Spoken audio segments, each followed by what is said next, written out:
Chapter 424. The so-called torture of the Aboriginals wasn't torture, but torture. These guys couldn't play such tricks.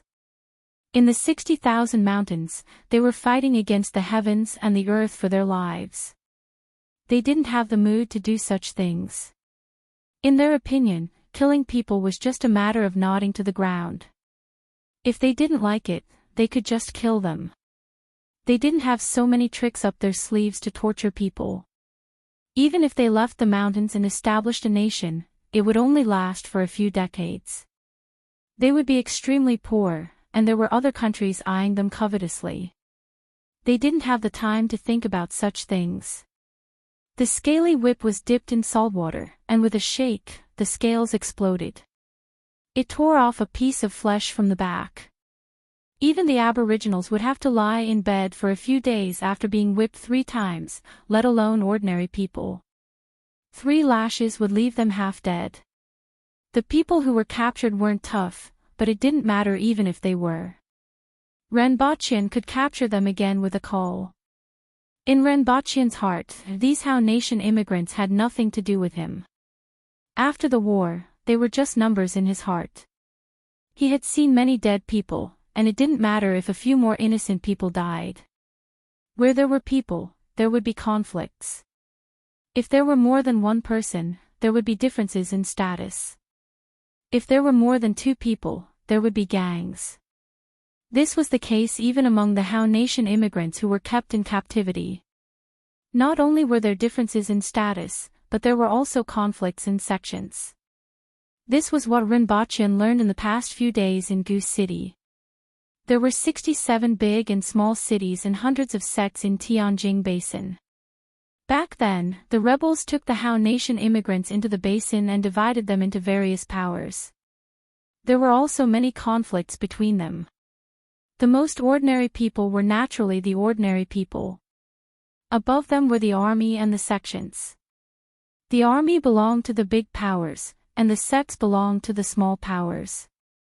There were conflicts between the sects, and there would be disciples who entered the army to wield power. There were 3 main forces in Tianjin Basin, and each of them governed dozens of cities. Moreover, these 3 forces were not as united as a piece of iron. The leaders of the rebel army, big and small, had become city lords and city officials in the blink of an eye. There weren't many soldiers, only about 200,000. After all, the Protectorate of the South was watching, and they wouldn't sit back and watch them grow. Moreover, they had also changed their names. They used the name of the City Defense Army, and there were only a few thousand to 10,000 of them scattered across each city. After all, they still belonged to Deo. The imperial court could still tolerate a few thousand soldiers guarding a city. However, if they established their own army, then they wouldn't be able to tolerate it. That would be the path to their deaths. Back then, those rebels had been beaten to the brink of death. Now, they only dared to play some tricks under the table. Naturally, they didn't dare to stir up trouble in public.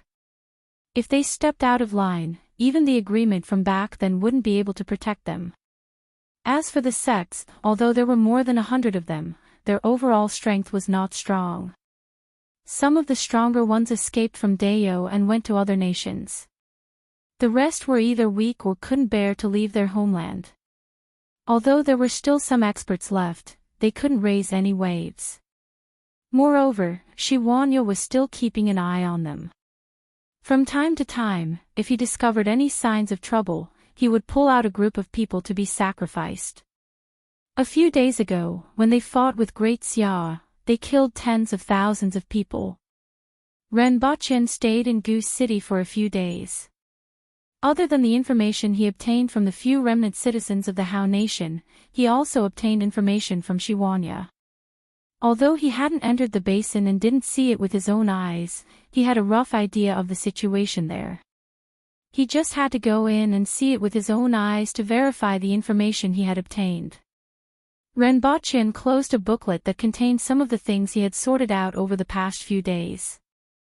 After leaving the room, he turned into a few courtyards and heard the sound of stringed instruments coming from another courtyard. Upon entering the courtyard, he saw a man and a woman playing a bamboo musical instrument.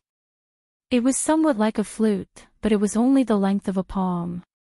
The sound wasn't as desolate and resentful as the flute, but it still had a unique flavor. The Empress was eating fruits in her room. Beside her was the candy tree. Wherever the Empress went, the tree would be planted. Renbochin was even prepared to install a frame under the tree and install 4 wheels. "How is it?" the Empress asked when she saw him striding in. "I have to go and take a look to find out," Renbochin replied softly. He sat beside the Empress, took a fruit from the plate, and took a bite. It melted in his mouth and tasted sweet and delicious.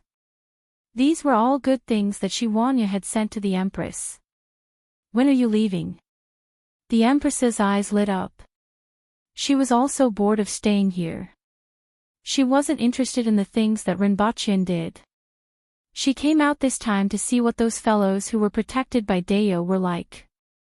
On the other hand, she wasn't willing to be separated from Renbochin for a few months. "I'm afraid that I will have to split up with your Majesty," Renbochin said. If he were to travel with the Empress, he would be a big target and was afraid that he wouldn't be able to see anything. The Empress was a little disappointed, but she knew that this was a serious matter. "Your Majesty, do you want to go back with me?"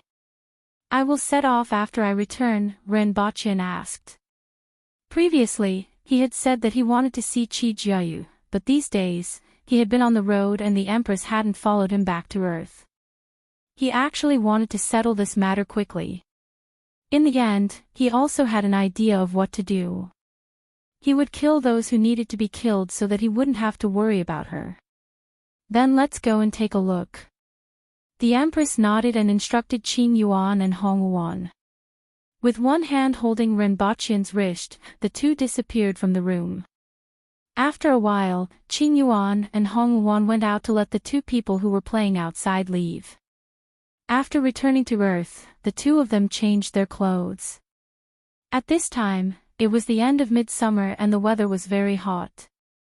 Renbochin actually wanted to ask the Empress if she wanted to go for a swim. He couldn't forget about this matter. Thinking about the Empress in a swimsuit, it really made him excited. However, there was still a serious matter at this time. "Your Majesty, do you still remember the person that I mentioned previously who looks like you?" Renbochin asked. "I'm somewhat interested, but since you want me to see him so much, I'm afraid that there's something going on." The Empress smiled and looked at him. Every time she returned here, she could always relax a lot. Here, she wasn't the Empress of Deo. "There is indeed." Renbochin nodded. "However, I need your Majesty to take a look first." "All right." Seeing that he was serious, the Empress nodded. Although he was usually not a serious person, since he said that there was something going on, then she really had to go and take a look. "Your Majesty, a new phone." Renbochin wasn't in a hurry to leave. First, he took out something from the hands behind his back. It was a red phone. "Is it a little different from the previous one?" The Empress looked at this phone. It was slightly narrower. When she held it in her hand, it was actually soft. "It's indeed different." Renbochin held the Empress's hand and wrapped the phone around her wrist. It was as if she had an additional watch. "It's all like this now." Renbochin smiled and said. With the emergence of the flexible screen, this type of phone had become a new technology. In fact, it had already appeared 2 years ago, but it was only now that it was on the market. "It's indeed convenient." The Empress nodded. "Let's go." Renbochin pulled the Empress to the car and drove away. After a while, they arrived at the entrance of SH University. When they were at the villa, he checked the date and compared it to Chi Jiayu's class schedule. She should be in class today. The 2 of them walked into the campus. This kind of ivory tower was different from society. It was much simpler. Students coming and going were holding books, and it was filled with an academic atmosphere. Is this Xiao's first time coming to a university? Renbochin held the Empress's hand and walked on campus like a couple. It's indeed my first time. The Empress nodded her head. Previously, Renbochin had brought her to elementary schools. She had seen how those 10-year-old children were studying in school. Now that she looked at the university again, it was indeed somewhat different. This made her extremely envious. Fortunately, Dayo had its own school now. Even though there weren't many students, they were seeds that would sprout sooner or later. The two of them walked on campus. The Empress's appearance and temperament were eye-catching no matter where she went, let alone these ivory tower students who were fantasizing about love. The Empress's eyes almost popped out when she saw the Empress. She thought to herself, there's actually such a girl in school. Why haven't I heard of her before? However, looking at the hand that Renbochin was holding, she couldn't help but curse in her heart, all the good cabbages have been taken by pigs. Chapter 425. As the bell rang, there was a commotion in the school building. Students started to run out of the building. As more and more people came out, Renbochin's gaze searched the crowd. The place where both of them were standing wasn't considered too remote. The field of vision was good, and everyone could see them. Especially when they saw the Empress, many of them were surprised and felt that she looked inexplicably familiar. After all, some of these students were Qi Jiayu's classmates. They are out, Renbochin said faintly when he saw a face in the crowd.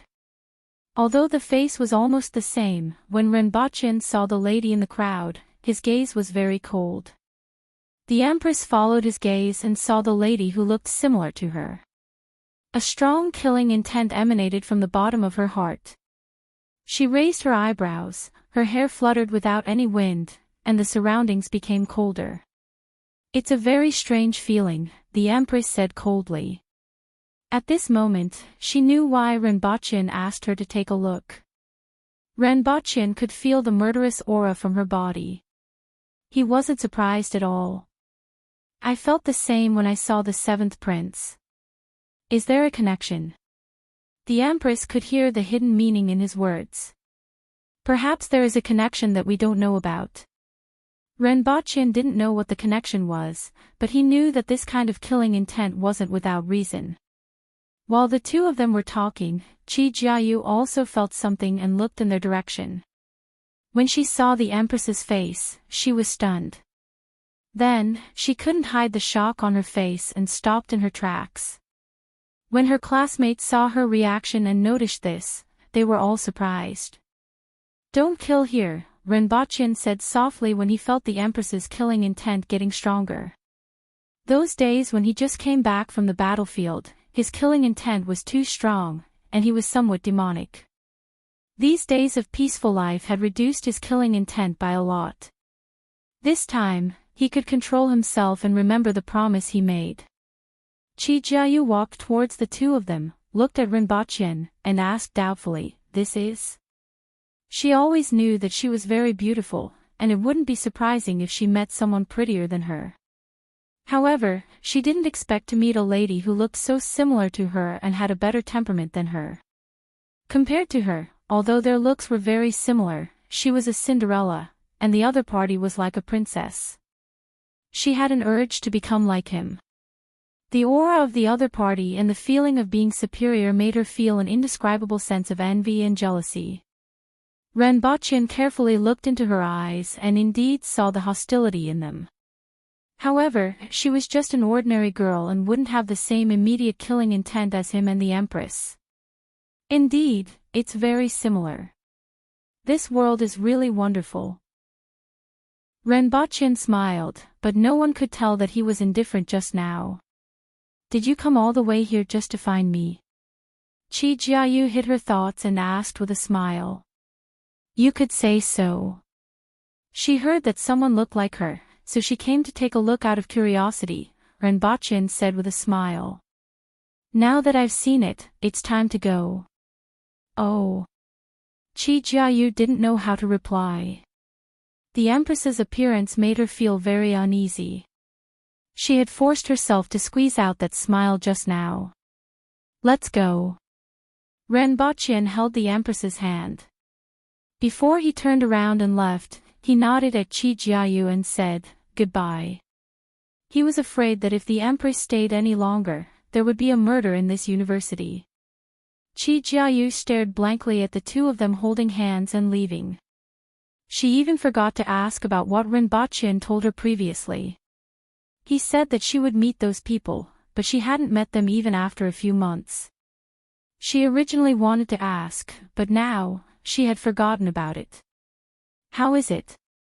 Renbochin leaned back on the seat and turned to look at the Empress. It's very strange.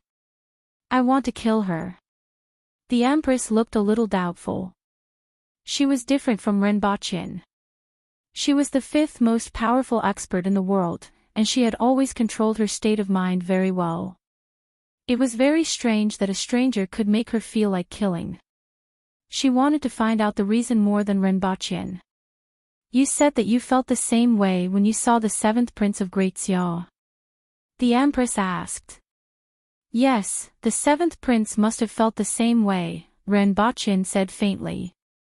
When I saw her that day, I felt like killing her. At that time, I didn't know why. Later on, I found out that you have a trace of soul in my body and knew that she has the same connection with you. Do you have any thoughts? The Empress asked. A little. Renbochin nodded his head and told her what he thought at that time. There was a movie in the past that had an interesting concept. There were countless versions of himself in countless parallel worlds. Every time he killed one of them, he would become stronger. After the seventh prince died, did anything change in your body? The Empress asked. I entered revisualization a few days after the seventh prince died. I don't know if there is any connection between the two. Renbochin wasn't very clear about this matter, but he was afraid that there might be some changes in his thinking. This was because he entered revisualization on those 2 days. It was too coincidental. The Empress was silent for a long time before saying, keep her alive, don't let her die. She might be useful when I want to break through to the cardinal heaven level. I have this feeling. The Empress was already at the peak of the cardinal heaven level. If she broke through again, she would reach longevity heaven, which was the strength of the first emperor. After the first emperor reached everlasting heaven, he left with his ministers and powerful army, never to be seen again. Renbochin was slightly worried after hearing what the Empress said. How long do you need to break through? 3 to 5 years if it's fast, decades if it's slow. The Empress wasn't sure either. She was still one step away from reaching that barrier. She wasn't sure how long this step would take. Decades is more than 100 years on Earth. I can't protect her for that long. Even her bones won't be left. Renbochin laughed. He then asked, if you reach longevity heaven, will you leave Dao? Like the first emperor. The Empress was silent. After a while, she said, I don't know what happened. Maybe I will only know when I'm there. If you want to leave, remember to bring me along. Renbochin held her hand. It was delicate, soft, and his tone was sincere. The first emperor didn't come back, and I don't know if he's dead or alive. None of the people who went back then came back. I'm afraid there's a great danger inside. I've said it before. Even if I'm in hell, I'll look up at the sky to see you. Renbochin put his face next to the Empress's cheek. The Empress thought that he wanted to kiss her and was moved by his words. She didn't expect him to just gently rub against her cheek. Both of their cheeks touched and felt each other's warmth. The Empress's fragrance also reached Renbochin's nose. Both of their hearts were filled with tenderness. Your Majesty, you have to wait for me. If you break through, I'm afraid we won't know when we can get married and have children. Renbochin retracted his head and said with a smile. The Empress was a little embarrassed and slapped his hand. Pow! Renbochin touched the back of his hand, which was red and swollen.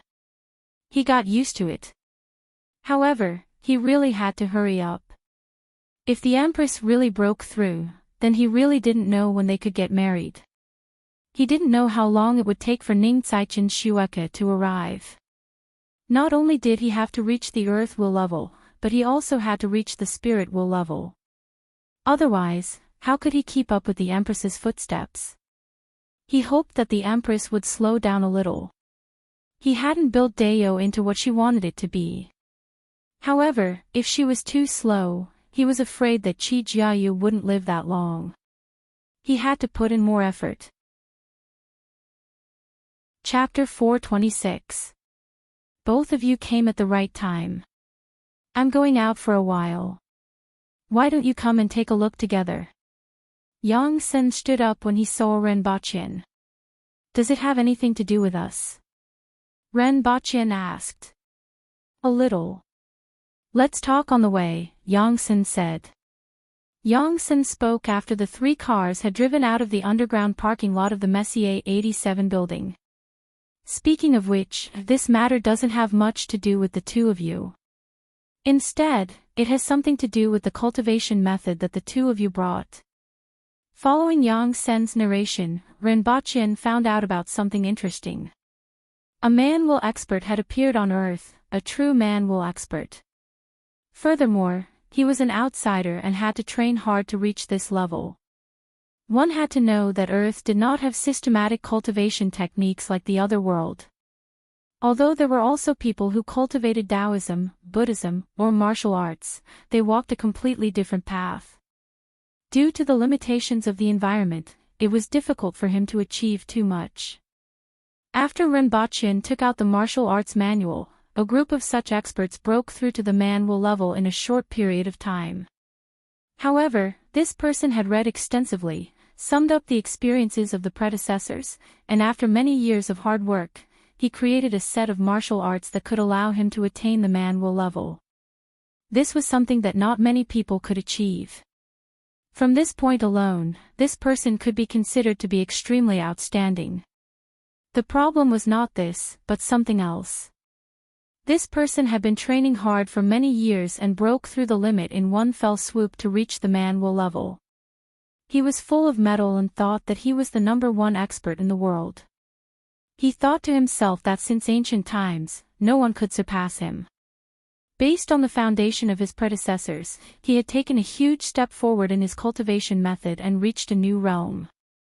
He had trained hard for decades and was invincible in the world. He couldn't possibly continue to hole up in the mountains, right? If one does not return to one's hometown after becoming rich, it is like walking at night in brocade clothes. This person had been holding back for decades, so he naturally wouldn't act like this now. Instead, he was preparing to become famous overnight.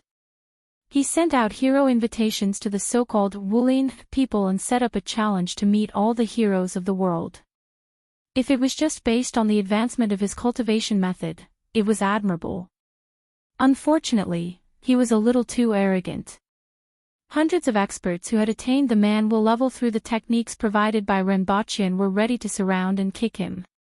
A certain person had trained hard in the deep mountains for dozens of years, and when he came out, he thought that he was #1 in the world. In the end, the outside world had changed, and even a child had such strength. That was roughly what it meant. It was very graphic, but also very unlucky. If Renbochin hadn't provided him with the martial arts, he would have become famous overnight and everyone in the world would have recognized him. Even in history, his name would be recorded. Unfortunately, Renbochin didn't know whether to laugh or cry. This person was indeed somewhat tragic. However, Yang Sen didn't let Renbochin and the Empress follow him just to see him. Instead, he looked at the people that the country nurtured. After all, their previous accumulations had already been exhausted after they entered the man-will level, so their cultivation speed would be very slow. He had long wanted to get pointers from Renbochin and the Empress, but the two of them often didn't go to Messier 87 for a few months. This time around, he took this opportunity to pull them over. This was especially so for the Empress. She came from a blessed land, and her strength far exceeded the limits of a human. If she could give him some pointers, he would be able to avoid a lot of detours. After understanding Yang Sen's thoughts, Renbaqian turned his head and looked at the Empress. He saw that she was in a daze and did not know what she was thinking about. Renbaqian reckoned that she was still thinking about Qi Jiayu. After driving for about 2 hours, they finally arrived at their destination. It was a villa district. There was a very large courtyard in front of a villa in the corner. In the middle of the courtyard was an arena that was surrounded by many people of all ages and genders. Some of them were holding weapons wrapped in cloth. From the shape, one could roughly tell that they were sabers or swords. There were also some that were wrapped so tightly that one couldn't tell what they were. One of them was a middle-aged man in a traditional Chinese suit. He had short hair and looked very energetic. His eyes were extremely lively when he closed them. Yang Sen led Renbaqian and the Empress down, and someone immediately led them to the side to sit down. Director Yang. The people nearby greeted him in a low voice. Their voices weren't loud. After all, Yang Sen was an official, and it wasn't good to make a big fuss in this kind of place. After waiting for a long time, a group of people came out of the villa. One of them was tall and had a square face. His eyes were extremely lively, and he had a slight smile on his face. This person stood in the crowd and was the most eye-catching. Everyone sat down in the arena. Just now, someone went up to the stage to speak. Today, many people have gathered here. I believe it's because of the recent news. Senior Bai has mastered the martial arts of various sects and has finally taken another step forward on the path of the predecessors.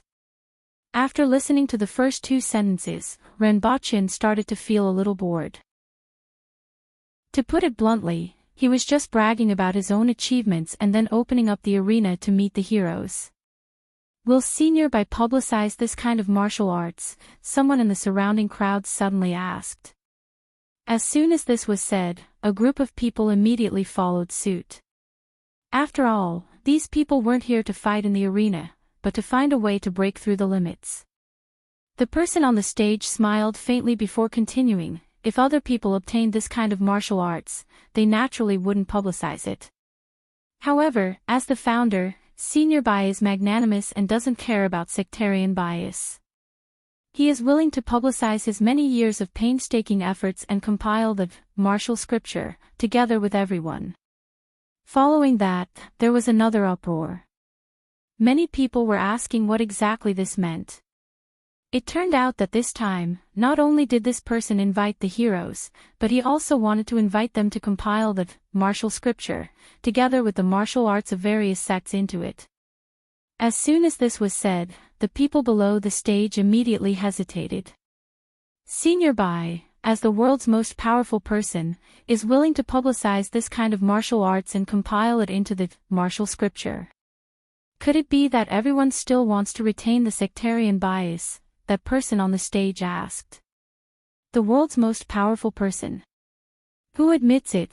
Someone suddenly shouted from below.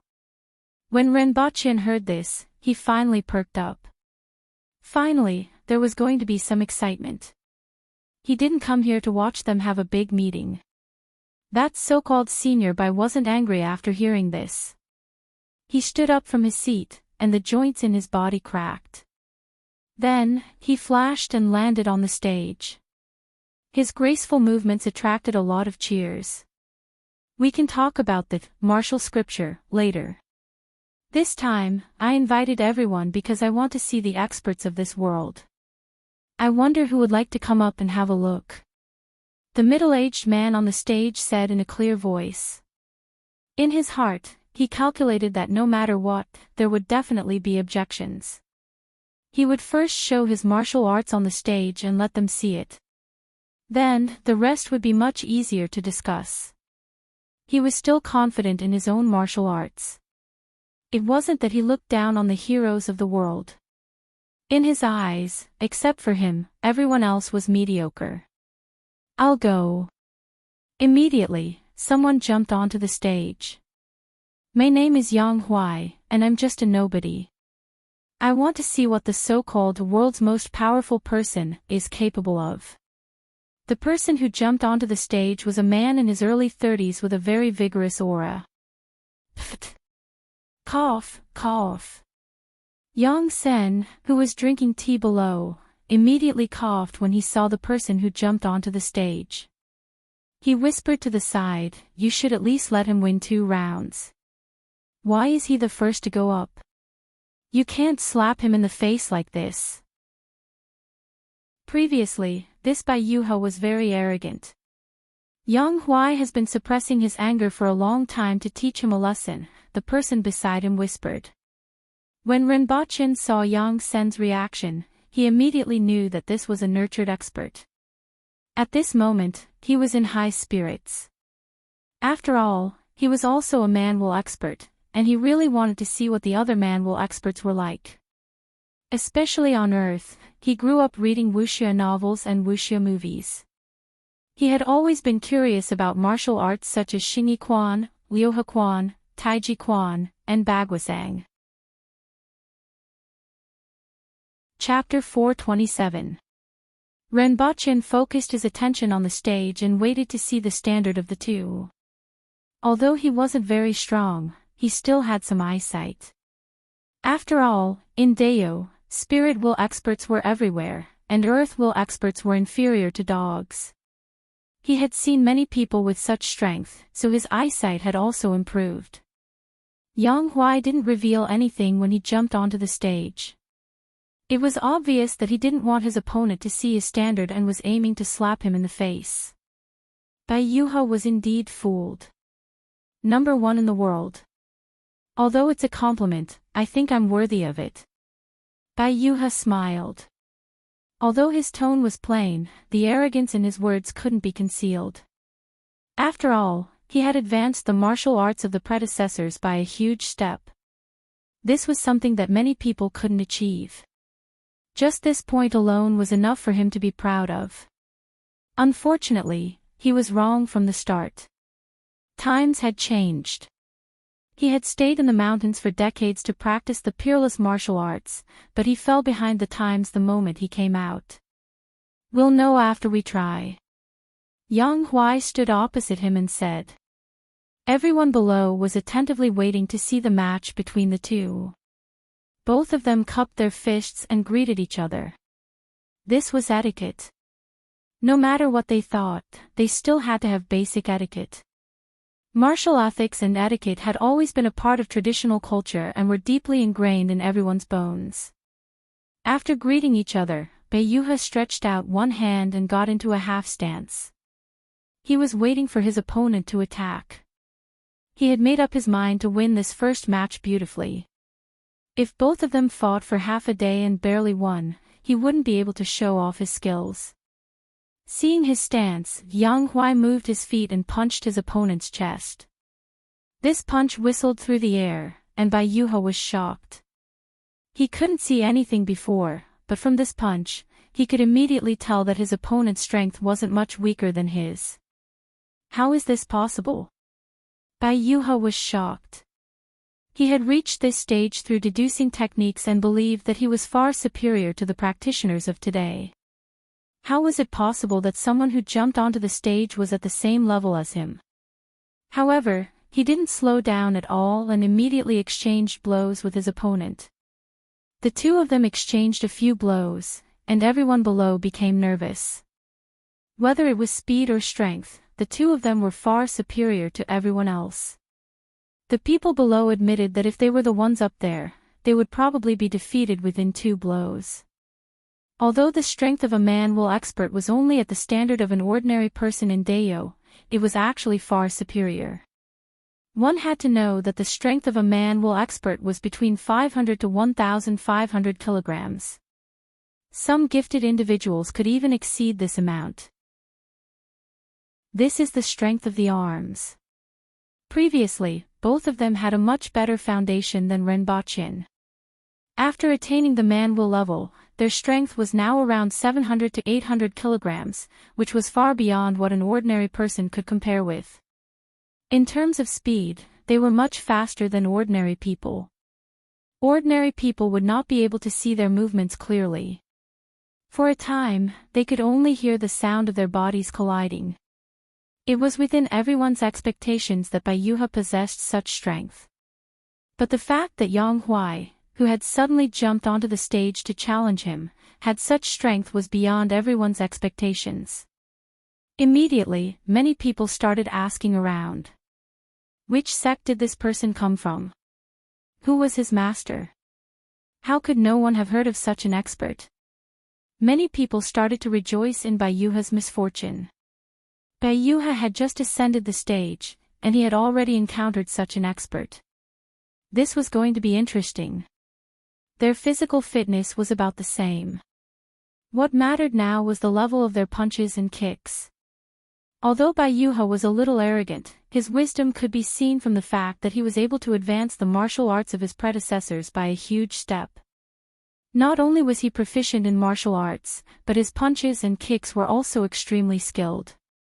After exchanging 7 or 8 blows, Bai Yuhe's arm was like a huge spear as he blocked Yang Huai's crotch, sending him flying off the stage. Good skills. Bai Yuhe only stopped and praised Yang Huai after sending him off the stage. Let me try too. The other person immediately jumped onto the stage and asked, do you want to take a break? Bai Yuhe cupped his fists and said, let's begin. As the two of them exchanged blows, Bai Yuhe's face immediately turned strange. This person's strength was actually about the same as his and wasn't any weaker than the previous opponent. Where did these two experts come from? Bai Yuhe guessed. What made him even more puzzled was the other party's strength and speed. He had only reached this level after breaking through that boundary, so how did they achieve it? After another 7 or 8 blows, Bai Yuhe threw his opponent off the stage. Without waiting for him to catch his breath, another person jumped onto the stage. Let me try too. Bai Yuhe was speechless. This person's strength was actually about the same as his, and the difference between them was actually only in terms of punches and kicks. They were actually about the same in terms of physical fitness that he was most proud of, which allowed him to break through the boundary. How could he not be shocked? Previously, when the first and second people were fighting, he thought that they were exceptionally talented and would walk the same path as him. However, when 3 people like them jumped onto the stage consecutively, he began to feel that something was wrong. Not only did he feel that something was wrong, but the others also felt that something was wrong. These 3 people were all young, around 25 to 30 years old. Moreover, judging from their moves, they were obviously not from the same sect, yet they all had such strength. How could the audience not be suspicious? When the 4th person jumped onto the stage, Bai Yuhe began to ponder what exactly went wrong.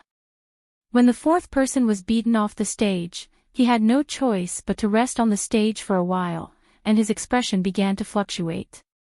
He believed that his achievements had already surpassed those of his predecessors and far surpassed those of his generation. As soon as he left the mountain, he couldn't wait to challenge the outstanding heroes. He didn't expect 4 such experts to come up one after another. Were there too many experts in this world, or was he too weak? What exactly was going on? He began to doubt himself. Could it be that something big had happened in the outside world, that someone had already broken through to this level and announced it? However, as far as he knew, such a thing hadn't happened in the past few days. But what was going on now? After he had rested enough, a 5th person jumped onto the stage. This person was actually slightly stronger than the previous 4. This time, the 2 of them exchanged 30 to 40 moves, and he barely won by 1 move. Then, a 6th person jumped onto the stage. Bai Yuhe's face turned ashen. It wasn't that he couldn't beat them. He thought that he was already the #1 expert in the world after breaking through to this level. He didn't expect that a few random people who jumped onto the stage would all be this strong. Was the world changing too quickly, or was he ignorant? Could it be that everyone in the outside world was this strong? Wasn't his actions a joke? He wasn't the only one who felt this way. The audience felt the same way as well. They weren't blind, and they could naturally tell that the people who were fighting on the stage were stronger than them. It was easy to understand if one or two of such people appeared, but when so many of them appeared at once, they began to wonder if they were useless. The nation had nurtured these people through Rinpoche's martial arts. This time, they only wanted to give Bai Yuha a slap in the face, but they didn't expect that they would destroy the confidence of Bai Yuha and the others. "This person isn't bad," Rinpoche whispered to young Senator. It was already very impressive that he was able to create a method to break through to the manual level by integrating the methods of the predecessors. After all, creating a new path was the most difficult. Such a person wouldn't be lost in the crowd no matter where he went. If it wasn't for Rinpoche's martial arts, he would probably be able to advance the martial arts on Earth by a huge step. Moreover, he was also very good at fighting. Indeed, he's not bad. Yang Sen nodded. This kind of talent needed to be absorbed into the nation. Even though he asked Rinpoche and the Empress to help look after the others, he himself was here to observe Bai Yuha. However, before absorbing him into the organization, he still had to destroy his arrogance. At this moment, Bai Yuha had beaten the 8th person off the stage, and his self-deprecating look appeared on his face. He originally thought that he was the #1 expert in the world, but he didn't expect that any random person would be at his level. What was the point of fighting? Perhaps even a 10-year-old child would jump out and be as strong as him. Thinking back to his decades of hard work and the ecstasy he felt from every step he took, he thought that this was the scenery of his journey to the peak. Now, looking at it again, it seemed like a joke. It was better to go back to farming. He fought 8 matches and won 8 of them. However, this self-proclaimed #1 expert who had trained hard for decades was the first to despair. Chapter 428. I don't want to fight anymore. Bai Yuha looked at the 9th person who jumped onto the stage with a face full of despair. There was no need to fight anymore. Why? Are you afraid? The 9th person who jumped onto the stage was a woman, and she looked at him coldly. I've made a fool of myself. It turns out that I'm just a frog at the bottom of a well. I'd better return to the mountains. Bai Yuha ignored her and waved his hand at the crowd. Everyone could see his desolation. It was better to return to the mountains to farm. This time, it was better not to go down the mountains. The so-called martial arts were just a joke. Everyone was like this, but he was still complacent and thought that he had reached a level that his predecessors couldn't reach. These 9 people made him completely lose interest. Even if he defeated the 9th person, there would still be the 10th, the 11th, the 100th. In fact, after the first person appeared, there was no longer any value for him to compete. The crowd below didn't have much of a reaction to Bai Yuha's words. This was because, apart from this group of experts trained by the nation, the others were also deeply doubtful. They doubted whether they had lived their entire lives as dogs. When did this world become like this? Their martial arts were even worse than Bai Yuha's, and they were extremely moved when they heard that Bai Yuha had broken through the limits of his predecessors. In particular, the skills that Bai Yuha displayed during the fight were enough to convince them that what he said was true. However, what was going on with these people who jumped onto the stage one after another? Regardless of their moves or experience, the strength and speed that they displayed surpassed them and reached the same level as Bai Yuha. One had to know that they were famous experts in the martial arts world. This time, Bai Yuha invited all the heroes and naturally invited famous people. However, what was going on with those people just now? All of them were experts who surpassed them, and all of them were unknown. Where did they pop out from? Could it be that Bai Yuha was just a paper tiger? Some people threw away the thought as soon as it popped into their heads. After all, both sides were fighting on the stage, and the people below weren't blind. Not to mention anything else, everyone could see the power and speed of both sides when they fought. The 8 fights on the stage made the people below start to doubt their lives. Could it be that the world was filled with such experts, and they were the only weaklings? Renbochin looked at Bayuha, who exuded a bleak aura as he walked down the stage and entered the villa without looking back. Renbochin felt a little sympathy for him.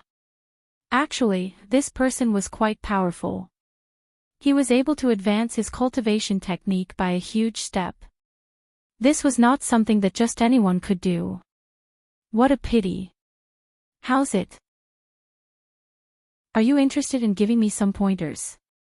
Yang Sen smiled at Renbochin. On the surface, it seemed that Renbochin's skills were similar to those people from before. They were all at the man-will level, and this was easily discovered by the nation. However, Yang Sen had confidence in Renbochin. After all, Renbochin had traveled between Earth and the Blessed Enclave. His experience and martial arts were definitely not something these people could compare to. Forget it. Renbochin shook his head. Even though he had practiced the Fist of Death, other than being ravaged by little Lolita, he didn't have much experience in fighting. It would be fine if they could use their guns, but it was obvious that they couldn't shoot in the arena. It mattered if be. It was fine if he couldn't beat someone in that world, but if he was beaten up on Earth, it would be too shameful to expose himself in front of the country. Renbochin didn't have much confidence in close combat. It was better for him to go back and train hard for 30 to 50 years. By then, these people would have died of old age. Although he was a little cowardly, martial arts had never been his forte. In 2 years, he would have reached the Earth-will level. At that time, he would be able to hang them up with one hand. Only a fool would compete with them now. Coward. Someone beside Yang Sen sneered softly. In fact, when Yang Sen and Renbochin were talking, they had been paying attention and guessing Renbochin's identity. They were a little dissatisfied when Yang Sen asked him to give them pointers. However, Renbochin's refusal made them look down on him. Renbochin tilted his head to take a look. It was a young man in his late 20s who was looking at him provocatively. Renbochin slowly took out his pistol and pointed it at him. You might die if I punch you. Yang Sen, the rest, that was a gun in his hand. Even an immortal wouldn't be able to escape from a gun fired at such a close range. What did he mean by, I might die if I punch you? How could it be like this? Mr. Ren. Yang Sen didn't know whether to laugh or cry. I'm just joking. Renbochin laughed. What era are we living in? What's the point of practicing martial arts? It's to strengthen the body, not to be brave and ruthless. We are the successors of socialism. What we have to do is to work hard for the 4 modernizations. Fighting and killing is too outrageous. Yang Sen, it seems like you are the only one who kills people's families. How dare you say this? In fact, I have been waiting since I was a child for my motherland to call me as its successor. However, it hasn't happened yet. Renbochin recalled his many years of waiting and felt somewhat regretful. You will be the prince consort of Dayo in the future. What successor are you talking about? The Empress was originally in a daze. When she suddenly heard Renbochin talk about successor, she immediately became dissatisfied. I'm just joking. Renbochin grabbed her hand and squeezed it. The Empress squeezed it back. Renbochin's hand swelled visibly. Yang Sen was slightly taken aback. The Empress's words revealed a lot of things.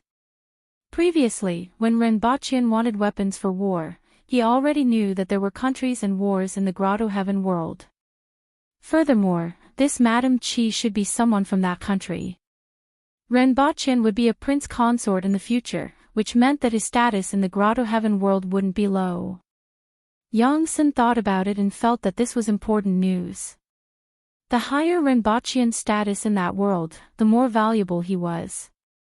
Renbachian turned his head and said, "Let's go. I still want to hear about the progress that you told me previously." Seeing that he said this, Yongsan didn't force him. He informed the people beside him, got up, and left with Renbachian. "Mr. Ren, is your hand all right?" Yongsan asked when he saw that Renbachian's hand was swollen like a pig's trotter. "It's fine. I'm used to it." Renbachian looked calm. "Wasn't it just a little swollen? It was painful, and it wouldn't hurt anymore." When Renbachian followed Yongsan back, the sky was already dark. He rejected Yongsan's invitation to have a meal and first went to understand the recent progress in the laboratory. There was a lot of progress. After all, with the help of supercomputers and various modern instruments, the progress of various research projects couldn't be compared to the past. In the past, it would take half a lifetime to calculate, verify, or discover things. Now, it would only take a few days or even a few hours. What caught Renbachian's attention the most were the martial arts manuals and the tests for manual experts. With these manual experts, the progress in the deduction of the martial arts manuals was very fast. The 4 sets of martial arts manuals that Renbachian brought had basically been optimized by the laboratory. The cultivation methods were more reasonable and simple. Of course, this was also related to the fact that the martial arts manuals that Renbachian brought were very simple. These simple martial arts manuals didn't involve many aspects, didn't have great potential, and were easier to modify. After the optimization of the laboratory, these simple martial arts manuals were much stronger than before. If the full score was 5 points, these martial arts manuals were originally 2 points for power, 2 points for cultivation speed, and 2 points for potential. After the optimization, they actually reached 5 points in all aspects, which was a forceful upgrade. Renbachian couldn't help but admire this kind of progress. He even wanted to hand over his Rui visualization. Another thing that Renbachian was concerned about was the discovery of a few new substances in the blood of the manual experts cultivated in the country. One of them was an amine molecule. The laboratory named it polypropylamine, which was distributed in the blood of manual experts. Its biggest function was to transform a portion of the nutrient-carrying molecules in the blood into another substance. Chapter 429. The progress made by the Messier 87 department over the past few months made Renbachian very happy. Although the martial arts in that world were of a high level and had their own cultivation system, they lacked the scientific research on Earth that fundamentally solved all aspects of cultivation. Given more time, when martial arts entered the army, schools, and society, Earth would enter the era of cultivation. That kind of future could be anticipated. Since martial arts already existed, it couldn't be hidden from people.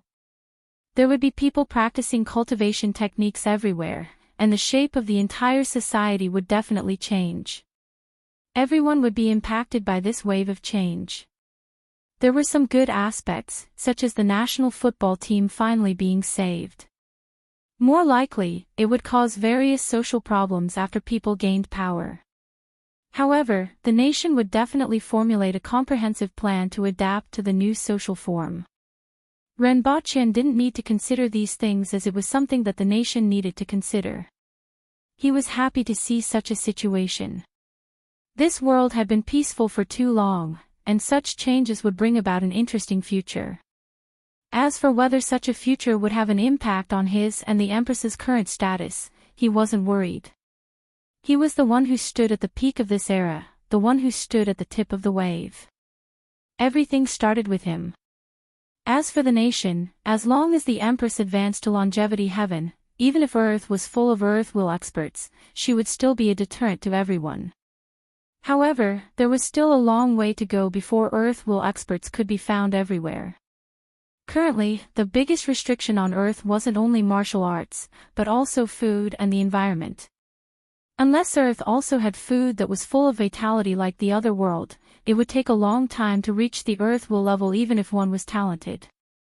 After walking around the Messier 87 department, Renbochin took all kinds of information and returned to the villa with the Empress. There was no need to care about Earth for the time being. It would be difficult to reach the level that he wanted to see in a short period of time. As for the information, he had to keep it. The research information on cultivation on Earth was also useful to that world. Perhaps he would talk about scientific cultivation in the future. That sounded good. For the next 2 days, the Empress played with her new phone in the villa. She liked this kind of phone that could be wrapped around her wrist like a watch and could also be used as an electronic watch. Zixiao, what are you playing?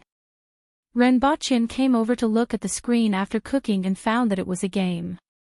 I think it's called Kings of Glory. Just now, when she was fiddling with her phone, she saw the advertisement for Honor of Kings and was suddenly attracted to the characters in the advertisement.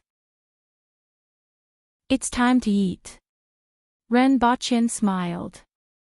He wasn't worried that the Empress would be tricked by others in the game and want to exterminate her entire clan. This was because the Empress was definitely the one who would set others up. Be prepared to fight 4 against 5 if you're in the same team as her. After dinner, the two of them sat on the sofa and played Honor of Kings. A few minutes later, 3 people thousands of miles away almost smashed their phones. Encountering one bad teammate was bad enough, let alone 2. Under the night sky, the two of them hid in the brightly lit villa and played tricks on each other, which made them feel very happy. After staying on Earth for a few days, the two of them returned to Deo.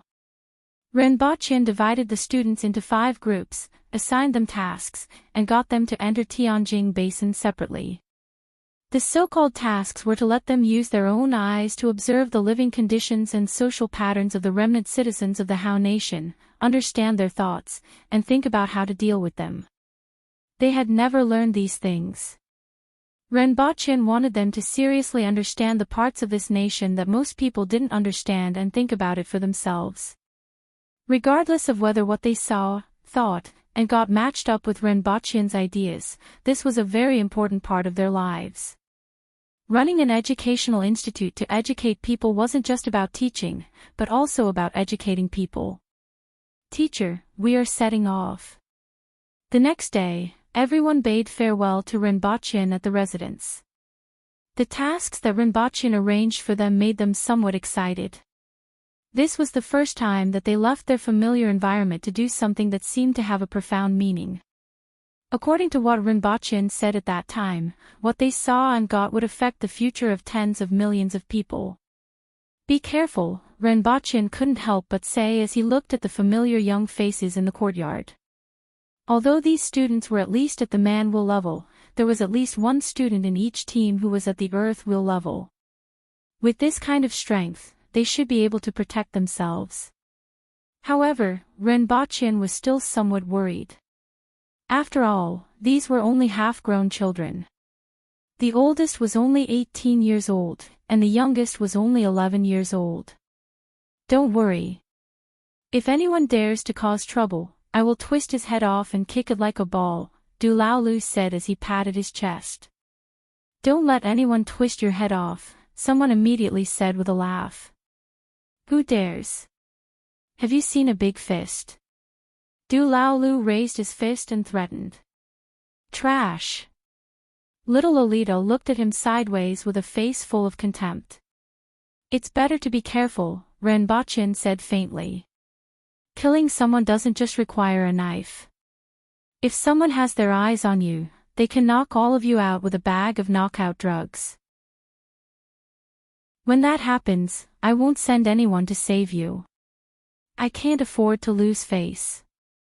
Moreover, even if I wanted to save you, your life and death might not be in your control, and I might not be able to save you. Although Tianjing Basin is also in Deo, it's different from what you know. The people there are more complicated.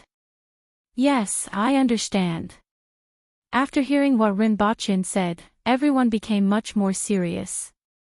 Let's set off, Rinpoche said with his hands behind his back as he watched the students leave the courtyard with smiles on their faces. I hope they are safe, Rinpoche said softly as he watched them leave. After all, he had taught these students for a few months and had some feelings for them. Rinpoche didn't want them to return with fewer people. Although he arranged for 2 guards to follow behind each team, it might not be foolproof. After another day, Rinpoche bade farewell to the Empress and left the city. This time, Rinpoche didn't bring too many things. He only brought a pistol, a rifle, a few grenades, and Lin Chaola, who was sleeping soundly in the carriage. She should be able to guarantee his safety. After all, the people in Tianjin Basin were all remnant citizens of the Hao Nation. Bringing along Aboriginal guards would more or less attract attention and could easily expose his identity. Rinpoche and Lin Chaola weren't Aboriginals, so it might be less dangerous for the 2 of them to be in Tianjin Basin. However, the biggest problem facing Rinpoche now was how to make the 2 4-horned cows that were pulling the carriage walk in a straight line. Not long after he left the city, he saw these 2 fellows running into the forest at the side. Stop, stop. Rinpoche whipped the 4-horned cows, and they ran even faster. Chapter 430. The ancients had a good saying, the chariot overturned before the victory was achieved, causing the hero to shed tears. Rinpoche felt that this saying was very true. The ancients were very powerful and always made sense. This was the situation he was in now. Before he could even travel 500 meters out of the city, the chariot overturned, and Rinpoche was covered in grass juice. The 2 stupid oxen were still eating grass indifferently. If he didn't have to rely on them as a means of transportation, he would have eaten beef tonight. Lin Chaola climbed out of the chariot with sleepy eyes. She turned her head and looked around before asking in confusion, how did the chariot overturn? Don't talk. Lift the chariot back to the road first, Rinpoche said helplessly. Lin Chaola lifted the chariot with one hand, and Rinpoche dragged the 2 4-horned cows back to the road before continuing. When are we having dinner? You eat when you wake up and sleep when you are full. Why don't you take a look at how fat you are? Rinpoche said disdainfully. That being said, Lin Chaola wasn't fat at all. Not only was she not fat, but she was also very thin and weak. She didn't look like other experts who were full of vigor and heroic. No one could tell that she was actually an expert. It doesn't matter if you're fat. Lin Chaola said indifferently as she rubbed her chest. What are you doing? Rinpoche was amused by her actions. That flat chest of hers was the same regardless of whether she rubbed it or not. Lin Chaola looked down and said confidently, this is called stepping on breasts. I have it in my memory, and it seems to work. You need talent to step on breasts. Without you, what else can you step on? Rinpoche stabbed her in the heart. If I step on it for another 50 years, I will definitely be able to step on it. Lin Chaola wasn't discouraged at all. Rinpoche was speechless. Your way of calculating time might be different from the average person. When are you going to be an adult? Rinpoche felt a headache when he thought about how she was still underage at the age of 40 or 50. This kind of inhuman lifespan was really enviable.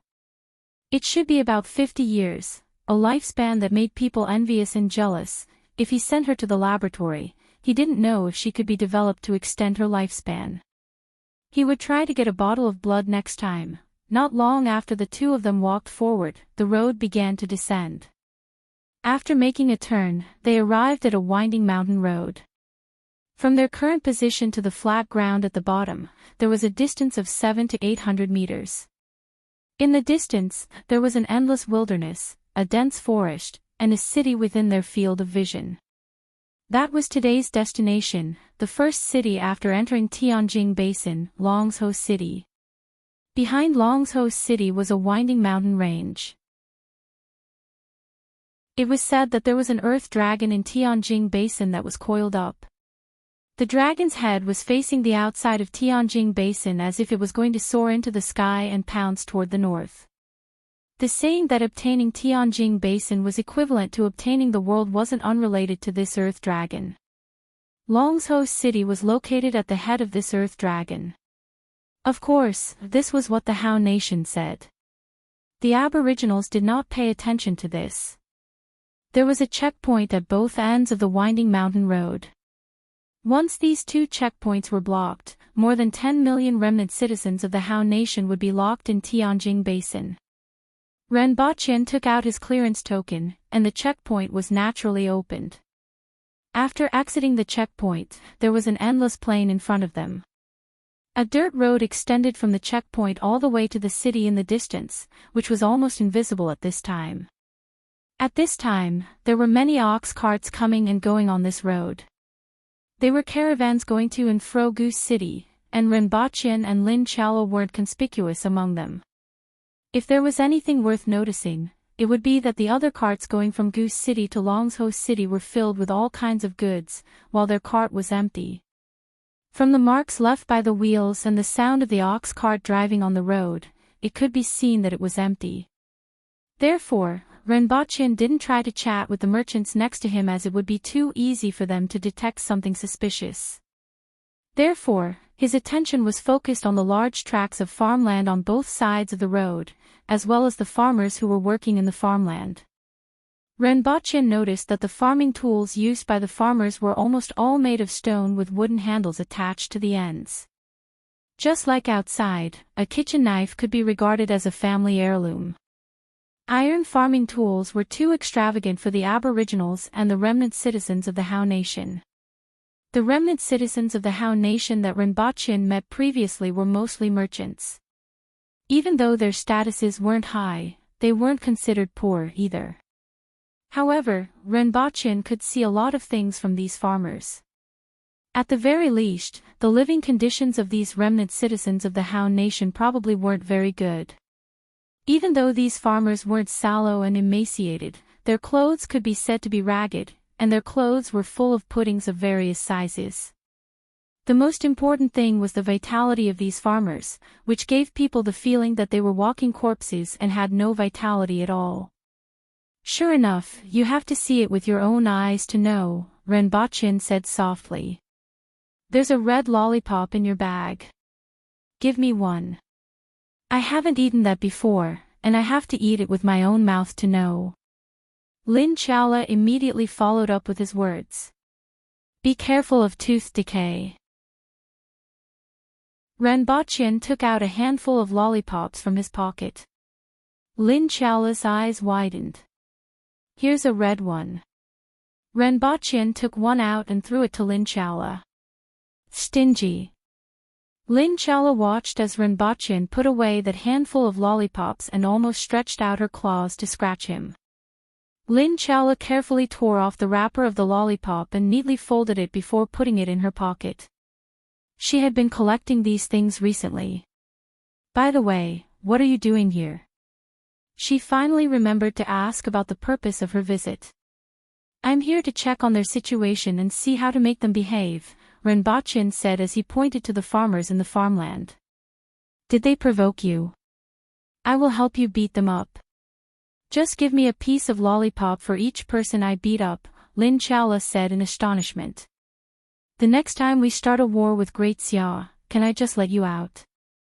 Ren Baqian turned his head to look at this cheap expert and felt like he was closing the door and releasing a dog.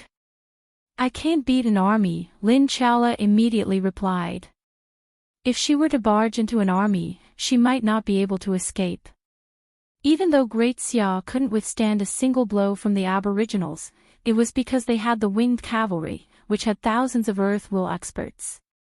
If it was just her, she would probably be torn apart by others. We can only bully the farmers. Is there a need for you? Ren Baqian squinted his eyes and said with disdain. That's true. Lin Chaola was still thin-skinned. After thinking about it, she felt that what Ren Baqian said made sense and didn't mention it again. When it was close to evening, the two of them finally arrived at Longzhou City along the dirt road. While Renbachien was waiting for the inspection, he carefully sized up the guards at the lower city gate. They were dressed in leather armor, were generally thin, and had long swords hanging from their waists. Before coming here, he already knew that these swords were all bone swords. "Let's see what's in the carriage." When it was their turn, one of the guards came to open the curtain. When he saw that there was only one box inside, his eyes lit up. Normally, when one returned from Goose City, it would be filled with all kinds of items. Since there was only one box, it meant that the items inside were valuable. His heart immediately lit up. "Open the box." Renbachien stuffed a handful of silver fragments into his hand. "If it's really opened, you won't be able to get these." The guards of Longzhou City were very greedy. After all, there were only trade caravans coming and going, and there was only one route. Even if those merchants had complaints, they had no choice but to pass through here. Naturally, the guards would unscrupulously plunder the riches. Renbachien already knew about this before coming here, so he wasn't surprised. Renbachien's words made the expression on the guard's face freeze. Just like what Renbachien said, if there were valuable items in the carriage, even if he asked for more money, they wouldn't belong to him. It was better to accept while he was ahead. This handful of silver fragments was equivalent to a month's worth of riches. Chapter 431. Renbachien sat on the ox cart and looked at the buildings and pedestrians on both sides of the road. It was a completely unfamiliar environment, and he felt like he was on a tour. Most of the buildings in Longzhou City were made of wood or pillars. The buildings were dilapidated, and the closer they were to the city gate, the more so. Many children in old clothes or with bare buttocks were running around or biting their dirty fingers while looking at him. Regardless of where one was, rich or poor, children were always full of energy. One could see many more things from the faces of adults. After looking around, Renbachien felt that the ordinary residents weren't doing too well. Whether it was in terms of clothes, complexion, or mental outlook. Their clothes were shabby, and they gave off a numb feeling. They didn't smile much. As he walked deeper into the city, the buildings on both sides of the road were in better condition. There were also some flowers and plants outside the houses on both sides of the road as decorations. Yuelin. Renbachien first saw the word guest and only saw the name of the inn when he got closer. It was indeed worthy of being the largest inn chain in the martial arts world. It had even opened in Dayo, another world. "Boss, 2 top-class rooms," Renbachien shouted as he walked into the courtyard. This was how it was played on television. "What's a good room?"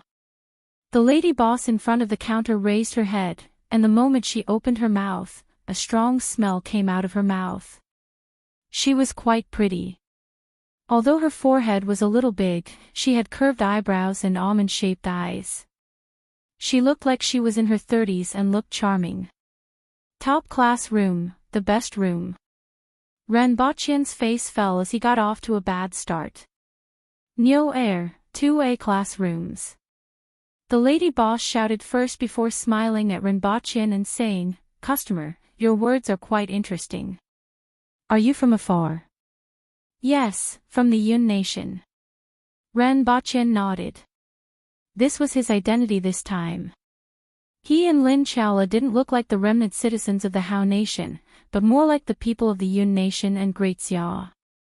"Are you still at war? Was the journey easy?" the lady boss asked. "Yes. The road is not easy, and it took a lot of effort. There's an ox cart outside, and I'll rush into the courtyard first." Renbachien went out to bring the ox cart in. The lady boss leaned against the door and watched his movements. Her eyes flickered, and when she saw how he tied the cow to the stable, she was slightly puzzled. The way they tied the rope didn't seem to be done by the people of the Yun Nation. Instead, it seemed to be done by the Aboriginals. The people of the Yun nation liked to wear Qingyun buckles, while the Aboriginals wore 3-ring buckles on their mounts. Renbochin watched how the guards tied their mounts to the tree every day. Naturally, he was used to their method and didn't feel that there was anything wrong with it. When Renbochin looked up at her, she smiled again. "Have we arrived?" When he opened the curtain, she groaned and slowly crawled out as if she didn't have any bones. After she came out, she asked Renbochin to carry her suitcase. Then, the two of them were led by the waiter to their rooms. They were 2 adjacent rooms on the 2nd floor. On the way upstairs, the landlady asked lazily, "Is there nothing else in the car? If you lose it, I won't take responsibility." "No more. You've brought very little with you." The room was clean. After all, this was Longzhou City, the first city after entering the basin. There were many merchants coming and going, and the inns were well maintained. "Let's go out for a walk."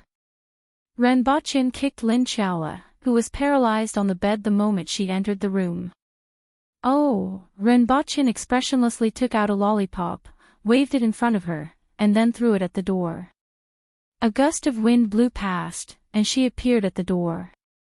Sure enough, lollipops weren't omnipotent, but it was impossible not to have lollipops.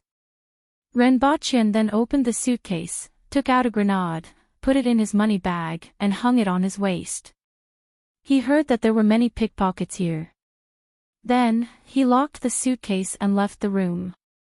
"Landlady, don't let anyone enter our room," Renbochin said. "Don't worry.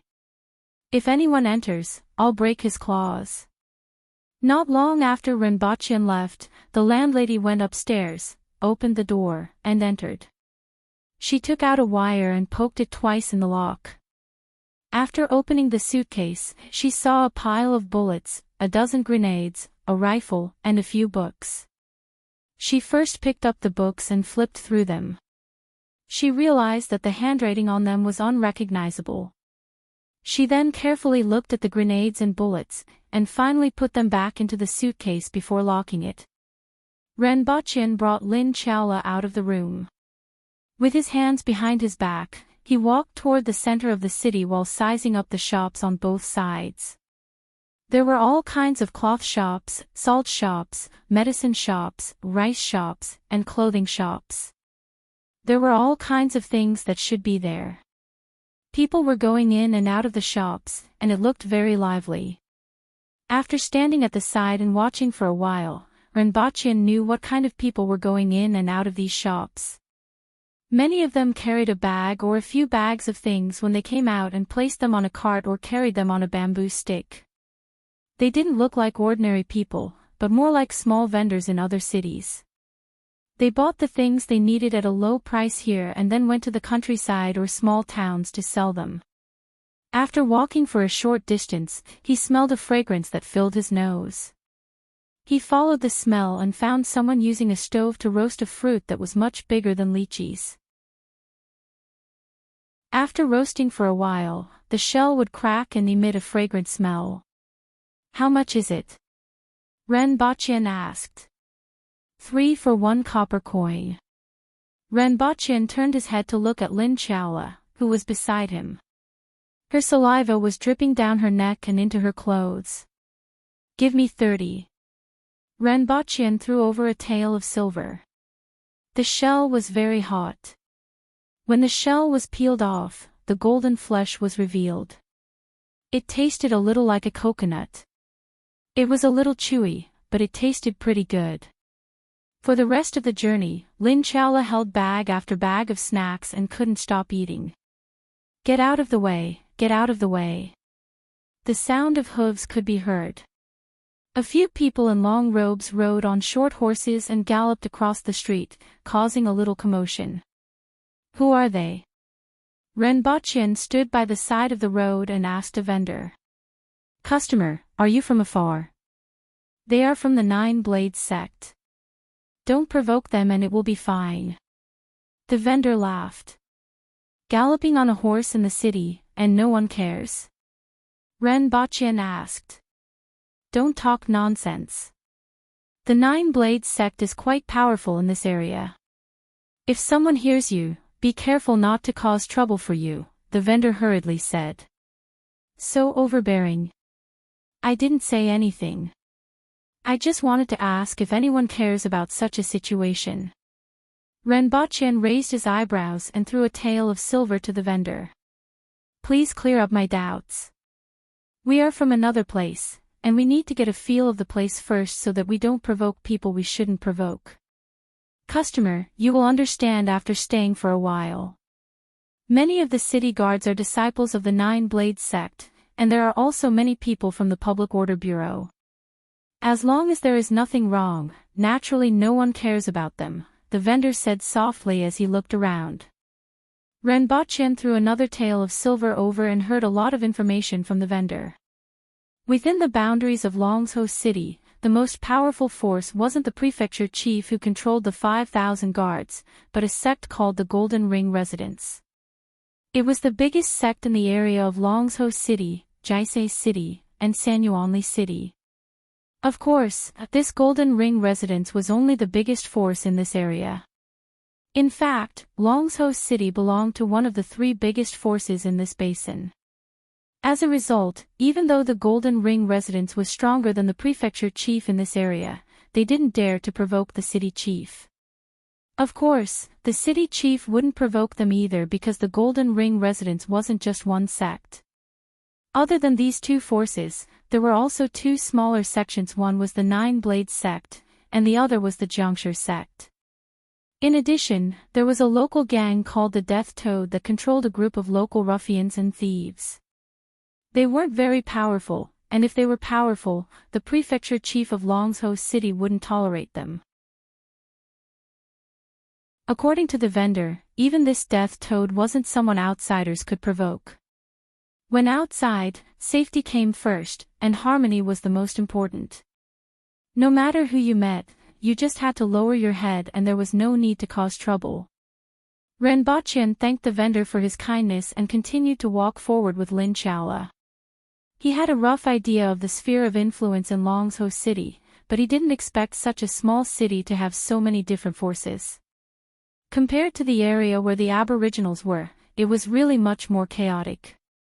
Hey, your money bag has been stolen, Lin Chaola said vaguely as she ate the fruit in her hand. Renbochan touched the money bag at his waist and found that it was indeed gone. Do you want me to help you snatch it back? 5 lollipops. Lin Chaola's eyes lit up. There's no need. Renbochan smiled. They would probably be able to hear the sound of firecrackers in a while. Other people didn't know what the function of a grenade was, but they would definitely pull it when they saw the ring on it. The two of them walked forward for the time it took to drink 2 cups of tea before they heard a loud boom coming from another direction.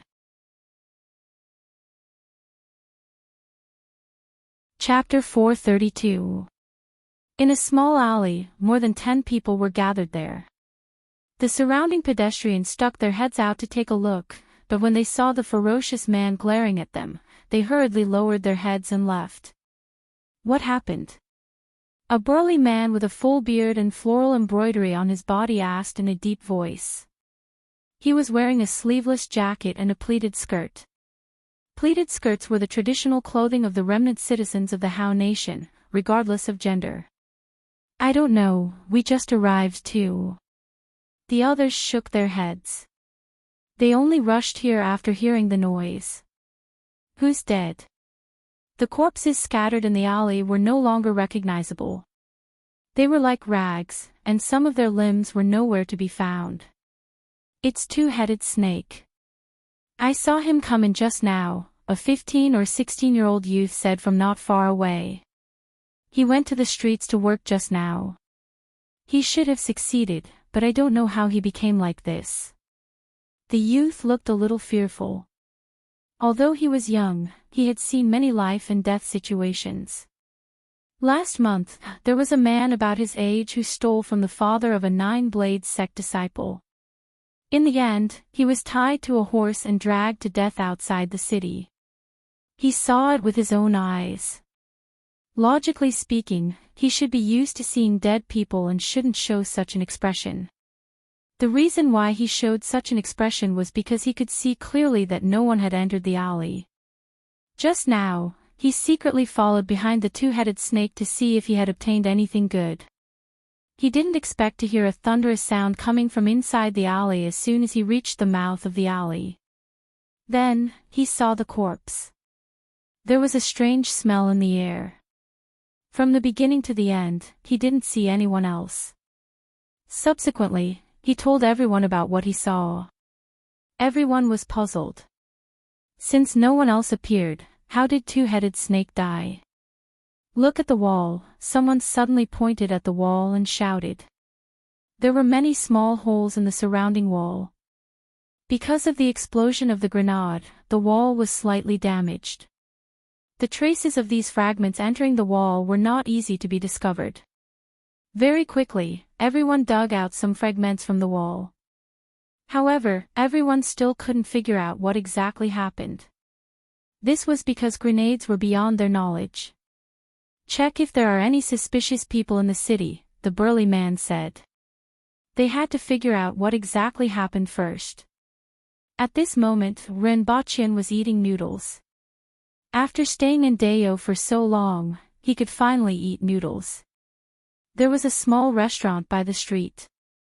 When he entered, he saw two people eating noodles there. Renbochin pointed in their direction and said, "Give me a portion as well." The noodles were not very delicious. They were sour and spicy, and the taste was a little strange. However, he was satisfied to be able to eat noodles in this place.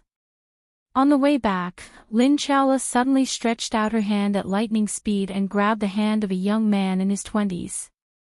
Her eyes were blazing. She could tolerate stealing Renbochin's wallet, but she absolutely couldn't tolerate stealing his bag of sweets. She had been eyeing it for a long time, but he actually dared to stretch his claws out. Ouch, ouch, it's broken. The young man behind Renbochin had a pained look on his face as Lin Chaola grabbed his wrist. His eyes darted left and right as he tried to find a way to escape. He stole from you. Lin Chaola frowned. Although she had caught him, she didn't know how to deal with him. She spent most of her time in Qingxin Palace Hall. The 2 times she came out, she followed Renbochin. Now that she encountered such a situation, she didn't know what to do. Renbochin grabbed the young man's clothes and dragged him into a nearby alley. "How do you think I should deal with you? Should I break your hand or your leg?" Renbochin asked calmly as he pressed the young man against the wall. He wasn't going to cause trouble this time around. He was only going to investigate, but that didn't mean that he could tolerate anything. After stealing a money bag, he still wanted to steal a bag of sweets. Moreover, he even wanted to fleece a sheep. "Do you think I'm easy to bully? In any case, I'm a manual expert. Are you from another place? Let me tell you, I'm from the Death Toad. You'd better let me go, and I definitely won't find trouble with you. Otherwise, we have 800 brothers. No matter how good the 2 of you are, you won't be able to walk out of Longzhou City." The young man rolled his eyes and revealed a ferocious expression. In his line of work, one had to have good eyesight. Otherwise, if he provoked someone he shouldn't provoke, he wouldn't even be able to keep his life. From the moment the 2 of them left the restaurant, he had been watching them. With one look, he could tell that they weren't locals. Outsiders were unfamiliar with this place. Generally, it was better to have one less thing to do. Therefore, the moment he opened his mouth, he scared the 2 of them, 800 brothers. So scary. Renbochin smiled faintly as he held the other party's hand. "This hand is quite beautiful. One look and I can tell that you didn't do much work. There aren't even any calluses. It's rare for a man to have such a hand." Looking at Renbochin's expression, the young man immediately felt that he was in trouble. Snap! The young man's index finger was pressed against the back of his hand. The young man let out a miserable howl. This looks much more pleasing to the eye. Renbochin lowered his head and looked at the young man who was bending over and holding his finger as he howled miserably. Next time, watch your eyes more carefully, Renbochin said and walked out of the alley unhurriedly. That's it. Lin Chaola followed beside Renbochin and asked softly. What else can I do? Renbochin asked. After all, he wasn't here to stir up trouble. Punishing without teaching is called torture. I saw this in the ancient books. Lin Chaola was puzzled. Renbochin turned his head and looked at her as if she was an alien. Why? Is there something wrong with the ancient books? Lin Chaola asked doubtfully. You are right. Renbochin agreed. Let's go back. He brought Lin Chaola back to the vicinity of the alley and happened to see that person walking out. When he saw the two of them, he immediately shuddered. Renbochin grabbed his chest and pulled him back into the alley. Sir, you're a magnanimous person. Don't lower yourself to my level. The young man was scared out of his wits when he saw the two of them. He quickly begged for mercy and didn't forget to wave his fingers in front of Renbochin. Do you know what you did wrong? Renbochin asked. I know, I was blind and offended the two of you. I won't dare to do it again.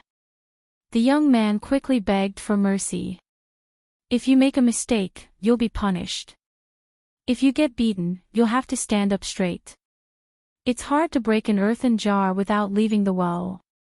You'll have to pay for what you've done sooner or later. Tell me, of all the things you could have done at your age, why did you come out to steal? If he was caught, wouldn't he be beaten to death if he met a ruthless person? Not everyone is as easy to talk to as me. The young man scowled. Was the person in front of him crazy? He had already left, yet he still came back to teach him a lesson. Moreover, this was breaking one of his fingers. Do you have some misunderstanding about the word easy to talk to? He was either talkative or easy to talk to. Can you let me go and let me go to the medicine shop to take a look at my finger? I still have to rely on this finger to eat. Are you convinced by what I said? Renbochin's saliva flew all over the place before he finally asked this question. I accept. I will turn over a new leaf when I go back, the young man scowled. Come, let me take a look at your finger. This one is broken. How did it become like this? It's not symmetrical. Renbochin grabbed the young man's hand, and the young man suddenly trembled in fear. Crack. Along with the crisp sound of bones breaking, the middle finger was also attached to the back of his hand. Punishing without teaching is called abuse. I taught without punishing and spared your life. Renbochin let go of the young man, feeling very satisfied. Teaching without punishing means that evil people won't be punished. Lin Chaola added. The young man's face turned green when he heard this. Must the two of you kill me? How could this little girl be so ruthless? Forget it. It's fine as long as you taught him. Let's not kill him. He's just trying to make a living. Who would do this if they could do something else? It's not easy for him. Renbochin looked kind. Oh. Lin Chaola nodded. After the two of them left, the young man looked at his two fingers that were attached to the back of his hand with a pale face. Mothif ***, I met a lunatic. I wonder if these two fingers can be reattached. The young man's hands were wrapped in cloth as he dragged his legs home. He was really unlucky today and didn't know if he could take revenge. Street crossing rat, how did you end up like this? Not long after he returned to his shabby house, a young man came looking for him. Don't mention it. When this matter was brought up, he was covered in snot and tears. Although it was common for him to be beaten up when he was caught as a thief, today's incident made him feel aggrieved. Were these two crazy people? Did you see any strange people in the city? That person asked when he saw that the young man didn't want to talk about it. Half Mountain Flower instructed us to report any suspicious or strange strangers. Half Mountain Flower was the boss of this area and was in charge of more than 20 pickpockets. Street Crossing Rat's eyes lit up when he heard this. Weren't these two strangers today? Furthermore, they were two crazy people. He could finally take revenge. One had to know that Half Mountain Flower was a man-will expert, and his leader was even an earth-will expert. Although these two people had some martial arts, at their age, how good could their martial arts be? He didn't believe that they would be able to get away with their leader. In his heart, an earth-will expert was already the most powerful person. He could even go to a brothel with two little girls, one in front and the other pushing him from the back. Also, that little girl was so beautiful, but her heart was actually so ruthless. He didn't know how the leader would deal with her.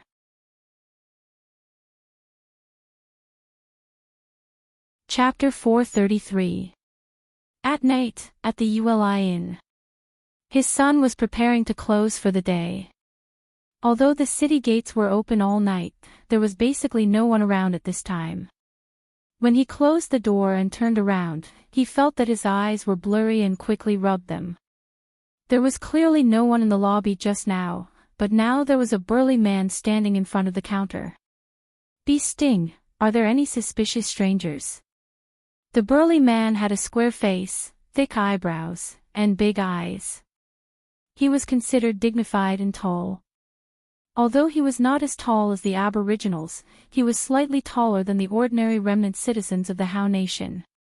"Hey, if it isn't Owner Lin. Why are you here today?" The lady boss saw the man in front of her and immediately put on a smile. At the same time, she was thinking, is this fellow looking for strangers? Who is he looking for? The two people upstairs. No matter where there was light, there would be darkness. There would always be places where light couldn't reach. There was only one underground force in Longsho City, the Death Toad. The man in front of her was called Lin Yuan, the deputy chief of the Death Toad. It was said that he was much more powerful than the chief. However, his life had been saved by the chief, and he had always been the deputy. Even though he was more powerful than the Death Toad, he had not been disloyal and was considered a trustworthy person. In Longsho City, he could be considered a well-known figure. Although the Death Toad gang had gathered a group of ruffians, which made people look down on them, the Death Toad and Lin Yuan's martial arts were solid. Even the Nine Blades sect would not provoke them. "I'll leave after asking a few questions. You, Be Sting, are really free and unfettered in such a place. I'm afraid that the people below don't understand etiquette, so I came to ask them personally," Lin Yuan said in a deep voice.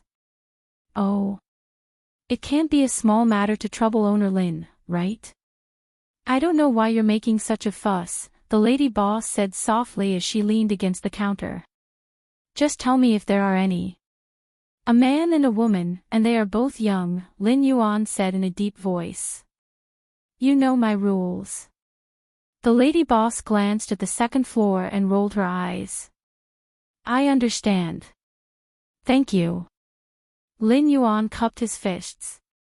He understood what Be Sting meant. Her rules were that no one could cause trouble in the store. No one could touch her customers in the store. What's his background? Lin Yuan lowered his voice. "If you can make me feel that you're stronger than that dead man of mine, I'll tell you everything." The lady boss moved her body and sat on the bar counter. She placed a hand on Lin Yuan's shoulder and said softly. Lin Yuan took a step back and said, "You must be joking. Be Needle, Jade Knife, I can't afford to provoke the two of you. Are you looking down on me because I'm getting old?" The lady boss said faintly, her eyes moving about, seducing one's soul. Lin Yuan's heart skipped a beat, but he quickly suppressed it. The green snake's mouth, the wasp's stinger. From the name of the flower, one could tell who she was. Those who wanted to get intimate with her but ended up losing their lives were like carps crossing the river. It was said that a young master from a city lord's family in the north had died. He had been skinned alive. His skin had been peeled off, stuffed with straw, and the meat had been made into buns. After that, she was exposed, so she had no choice but to escape here. After she escaped, it was said that dozens of puppets made of human skin stuffed with straw were found. Therefore, she also had a flower name, Pai Wang. Look at your guts. The lady boss stretched out her finger and drew a circle in front of him. Although I'm gutsy, I know what I can touch and what I can't.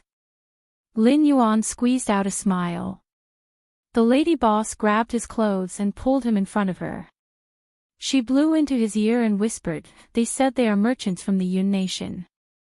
However, I didn't see any goods, thank you." Lin Yuan quickly took a few steps back, cupped his hands at her, and disappeared into the night. The lady boss looked at his disappearing figure and sneered. It would be a good thing if someone could help her find out what was going on. Renbochin naturally didn't know that he had been targeted as soon as he arrived in Longzhou City. Furthermore, it wasn't just one group of people. Previously, he had repeatedly exhorted the students not to get into trouble. He didn't expect that nothing would happen to the students, but he himself would be targeted. The night passed. The next morning, when he opened the door, a fragrant body threw itself into his arms. "Ah!" A soft and seductive cry of surprise sounded. Renbochin quickly raised his hands to block the other party and grabbed a couple of handfuls. It felt pretty good. "Are you alright?" Renbochin pretended that he didn't notice anything as he helped the lady who threw herself into his arms.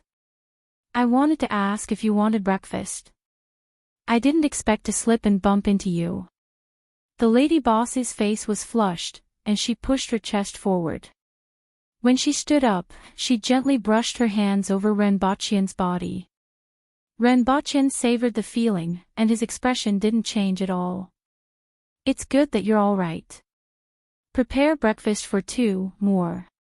After sending the lady boss off, Renbochin squinted his eyes. It was such a coincidence that she bumped into him as soon as he opened the door. Longzhou City wasn't big, but there were many demons and monsters. It was much more interesting to come out than to stay in the palace. There was more of a Jianghu flavor. Staying in the palace or beside the Empress wasn't as exciting. The Jianghu was a place that all men yearned for. It was full of coquettish young married women, unmarried heroines, and cross-dressing beggars. As his mind wandered, he walked to the room next door and pushed the door open. Lin Chaola was sprawled out on the bed, drooling. She was wearing a thin white tube top and shorts that were almost sticking to her body. Renbochin confirmed that her flat figure wasn't as developed as his chest muscles. This was such a sad story. "Wake up, the sun is shining on your butt." Renbochin stood by the bed and shouted. There was no response. "It's time to eat." "Oh, where?" Lin Chaola immediately sat up with hazy eyes. "Put on your clothes, let's go downstairs to eat." After eating, Renbochin put 2 grenades in his pocket and continued to walk around with Lin Chaola. Along the way, he bought a money bag, stuffed a grenade into it, and hung the money bag on his waist. The two of them walked around for the whole morning, from the north to the south of the city. Along the way, they inquired about their group of students. After all, with so many Aboriginal youths, it was quite conspicuous and easy to find out about them. When he entered the city yesterday, they were still in the city and had only left the city this morning. At the same time, 5 disciples of the 9-Blade sect rode into the city ostentatiously on short horses. "Let's drink and rest first. We will go to work in the afternoon," one of the youths said to everyone. One of the young men said to the crowd. Everyone immediately responded and shouted, "Xiaoyuan, you should be the one paying for this drink." "No problem." That youth smiled and led everyone into a restaurant by the roadside. After everyone had eaten and drunk their fill, the youth brushed past someone as he walked down the stairs. There was a slip of paper in his hand. He took a glance at the note when no one was paying attention and immediately understood. Not long after Renbachien and Lin Chaola left the restaurant, they saw the crowd in front of them becoming a little chaotic as they moved to both sides. There was the sound of hurried hooves as 5 disciples of the Nine-Blade sect galloped along the road while shouting, "Make way, make way." Renbachien and Lin Chaola stood by the roadside indifferently and waited for the horses to pass. He didn't expect one of the horses to charge toward them. The youth on the horse shouted, "The horse is out of control. Make way, make way." Chapter 434. He did it on purpose, Lin Chaola replied quickly. Renbachien felt that something was amiss even without Lin Chaola's reminder. It was too much of a coincidence that so many people were charging at them, just like in the morning. Kill the horse and leave the person behind. While they were talking, the horse was only 3 meters away from Renbachien. Renbachien could feel the wind from the galloping horse on his face. A small figure appeared in front of Renbachien, raised its paw, and slapped at the horse. The surrounding people immediately exclaimed. Although the dwarf horse wasn't tall, it was strong and could kill a person. Lin Chaola, who was in front of Renbachien, looked thin and weak. It was as if a gust of wind could blow her away, let alone being hit by a horse. Everyone could almost see the scene of her being hit by the horse. Thump! As Lin Chaola slapped the horse's head with her delicate palm, the horse fell to the ground as if it had hit a wall. The person on the horse also flew into the air and barely managed to twist his body in mid-air before falling into the shop next door. When the other riders saw the situation, they immediately surrounded the shop. One of them shouted toward the shop, "Xiaoyuan. Is something the matter?" After realizing that the horse was dead, someone shouted angrily at Lin Chaola, "Although it's Yuan's fault for losing control of the horse, don't you think you've gone too far?" They clearly saw how Lin Chaola killed the horse with one slap. To kill a galloping horse with one slap, one needed to be at least at the manual level. However, to make the galloping horse stop moving as if it had hit a wall without moving at all was something that even their master couldn't do. Although this horse was a dwarf horse, it weighed 250 kilograms. Coupled with the impact of the galloping horse, even an intermediate manual expert couldn't remain motionless. This girl, who looked much younger than them, was actually so highly skilled. This made them speak more politely to her. However, they weren't alone. There was still the Nine-Blade sect behind them, so they had to demand an explanation no matter what. "He was the one who hit me." After hearing her reply, Renbachien raised his head and said faintly, "My servant girl was afraid that he would hit me, so she used a little more force." "You are the servant girl. You are the servant girl." Lin Chaola was immediately unhappy when she heard that. "If I'm not a servant girl, then what am I?" Renbachien asked. "Bodyguard." Lin Chaola was very firm about her identity. "A maid or a bodyguard?" Renbachien held a lollipop in his hand. Lin Chaola hesitated for a moment, but she still didn't give in. "Bodyguard." There was another one in Renbachien's hands. "Servant girl it is." Lin Chaola smiled and grabbed the lollipop. The rest of the people watched him coax the child with a lollipop. It was hard to imagine that this girl, who could be easily bribed, was actually so skilled. "Sir, although I'm also at fault in this matter, don't you think you're going a little overboard? With your skills, you clearly could have dodged it, yet you wanted to kill my horse. Isn't this inexcusable? We are disciples of the Nine-Blade sect. Although we aren't a big sect, we can't let people bully us like this," the young man named Xiaoyuan said as he walked out of the shop with a dejected expression. "Speaking of which, I still want to ask you. Why did it have to bump into us on such a wide road?" Renbachien squinted his eyes and looked over. "Naturally, the horse went out of control. This isn't something I can control. Otherwise, this wouldn't have happened. The young man's eyes flickered. What a coincidence. Ren Bachien laughed mischievously. Why don't the two of you leave your names? It will be easier for us to explain today's incident when we return. After all, horses are precious. This horse belongs to the sect and is very valuable, the young man said. Names? Even if I tell you, you won't know. We are not from here and are not here to cause trouble. This thing is for you as compensation. Ren Bachien took out a dark green ball and threw it to the young man. What's this? The young man took it and looked at it carefully. It was a dark green ball with a raised lattice, a ring, and a metal strip. Good stuff. Its value is much higher than your horse's. As for its use, I can't tell you. After all, this thing isn't something you should have. Ren Bachien laughed, ignored them, and left with Lin Chaola. Seniors, let them go. The young man held the ball in his hand and said. That horse. One of them was somewhat unwilling. After all, a dwarf horse was considered precious to them. If they let them go just like that, they wouldn't be able to explain themselves when they returned. The 5 of them only had enough pocket money to buy one horse for a year. He's an expert. Go back and tell Master about this matter. I believe he won't blame us. After all, the horse that I was riding on went out of control. If there's any responsibility, I will bear it alone. There's no need to trouble senior brothers. The young man squeezed out a smile. After hearing what he said, everyone stopped talking. However, they were somewhat embarrassed. After all, they were from the same sect. What did he give you? Someone asked curiously. This ball looks quite exquisite. I wonder what it's used for. What's this metal strip?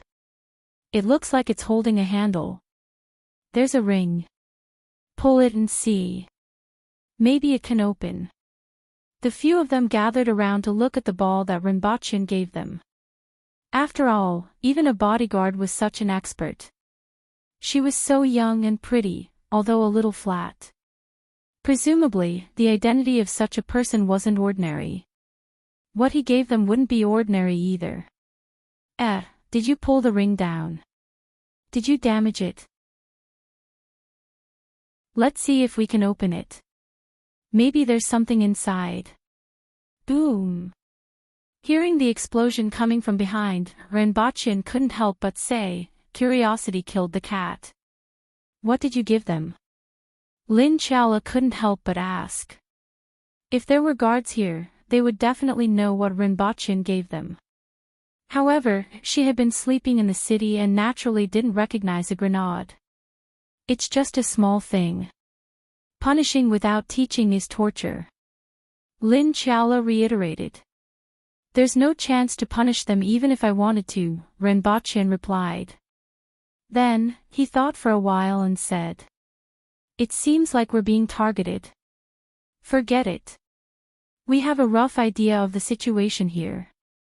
Now that something like this has happened, we can't stay here anymore. Let's go to other cities to take a look. After all, it was an entrance city. It was too close to Goose City and couldn't come into contact with too many things. If he wanted to see more, he had to go deeper. Sir, why are you in such a hurry to leave? If we set off now, I'm afraid we will have to spend the night on the road. When the lady boss heard that Ren Bachien wanted to check out, she was a little surprised. She didn't know what he had encountered outside. The public security here isn't very good. It's not suitable for me to stay. Ren Bachien smiled. How can that be? The lady boss was even more surprised. Longzhou City's public security is famous. After all, there are so many merchants coming and going.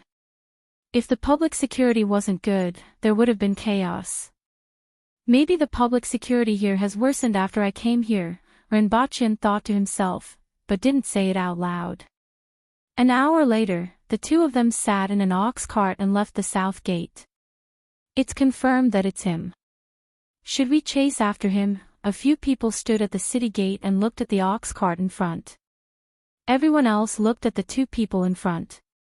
Brother Lin, what do you think? The man at the front asked. There's no need to provoke him. That girl is at least an earth will expert. With such skills at such a young age, her background isn't simple, Lin Yuan said in a deep voice. It wasn't wise to provoke such a person just because of a subordinate's interference. Furthermore, even if we don't chase after him, the Nine-Blade sect won't let this matter rest, Lin Yuan added. Speaking of this matter, the man at the side felt a little distressed. After all, it wasn't easy to send a disciple into the Nine-Blade sect. After so many years, he had only sent 2 disciples in, and now, one of them had died. Let's wait for the Nine-Blade sect to catch up and see what happens, the man at the front said. After all, this is Tianjing Basin, not the Yun Nation. These 2 guys were so ostentatious and injured someone. Yet, they still want to leave. They are looking down on us. Lin Yuan remained silent. Looking up to him and looking down on him. That was a lie. The man in front was probably thinking about the Nine-Blade sect. After all, with such skills at such a young age, he definitely wasn't an ordinary person. He probably had a family or sect behind him. If they died here, the Nine-Blade sect would probably be the first place the other party would look for. The Nine-Blade sect had become more and more overbearing in recent years. It would be reassuring if 2 of those old fellows from the Nine-Blade sect died. Just for this reason alone, it was worth interfering.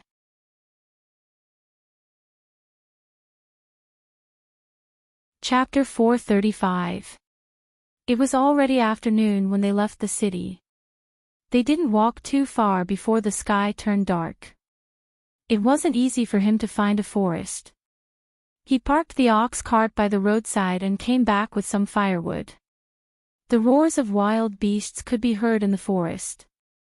From time to time, they could also hear some rustling in the underbrush, but they couldn't see anything. There are only steamed buns left. Renbachien took out some steamed buns from the carriage. These were taken from the hotel. After all, they were in a hurry to leave, and it was good enough to have steamed buns to eat. Renbachien sprinkled some salt and chili on the steamed buns until they were slightly charred. The taste was pretty good. A spicy sauce would be even better. After eating the steamed buns, the 2 of them lay on the grass and looked up at the sky, the mosquitoes buzzing in their ears. Slap! Renbachien gave himself a slap and perished together with a large mosquito. Why is it only me? Renbachien felt that something was amiss. Lin Chaola wasn't affected at all, but those mosquitoes were moving toward him. Who? Renbachien turned his head to look and saw a mosquito land on her face. Its proboscis pierced into her face, but it was as if it had pierced into a steel plate. The moment it came into contact with her face, the proboscis broke, and the remaining mosquito flew into the air with an aggrieved look on its face. His skin was so thick that it made others envious and jealous. Renbachien sighed and continued to lie there and look at the sky. The night sky of this world was filled with stars and was extremely beautiful. On Earth, he could see the beautiful night sky when he was young, but he couldn't see it anymore after he grew up. The dark sky hangs low accompanied by a sea of bright stars. The insects fly. The insects are flying. Renbachien smacked his lips and couldn't continue singing. He was already a mosquito. Mosquitoes fly, mosquitoes fly. The sound of horses galloping in the distance broke the silence of the night. Renbachien felt that he might have something to do if he traveled at night on a fast horse. In the afternoon, he knew that someone would definitely chase after him, but it was a little slower than he expected. Wake up, there's work to do. I'll do it when I wake up. Lin Chaola said in a daze. I can wait, but they probably can't. While the 2 of them were talking, the sound of horse hooves got closer. There were at least 6 or 7 horses. There's fire. There's someone in front. Based on the route, it's most likely them. Be careful. The few people on horseback saw the fire in the distance and immediately became spirited. They hurried and finally caught up. The other party had actually killed a few disciples of the Nine Blades sect in Longsho City. No matter what, they could not let him off. The sound of the horses' hooves stopped outside the range of the firelight. In the dark, they saw 2 people lying not far from the bonfire and immediately knew that they had found their targets. Sirs, I don't know how my Nine Blades sect's disciples offended the 2 of you for you to use such a vicious method. Out of 5 of them, only 1 survived. Furthermore, he was seriously injured. In the future, even if he were to be cured, he would be crippled. Aren't the methods of the 2 of you too vicious? Do you think you can just leave after killing someone? 6 people walked out of the dark night. The first 2 were in their 50s or 60s, while the other 4 were in their 30s or 40s. They all had a capable aura about them. They are too ugly, Renbochin said without hesitation. Although the other party had provoked him first, the Nine Blades sect was just a small sect in Renbochin's eyes. On the other hand, he was a member of the palace and was a secondary class, rank 4 official. If he wasn't out on a mission this time, he could simply transfer a team of guards to destroy the entire Nine Blades sect.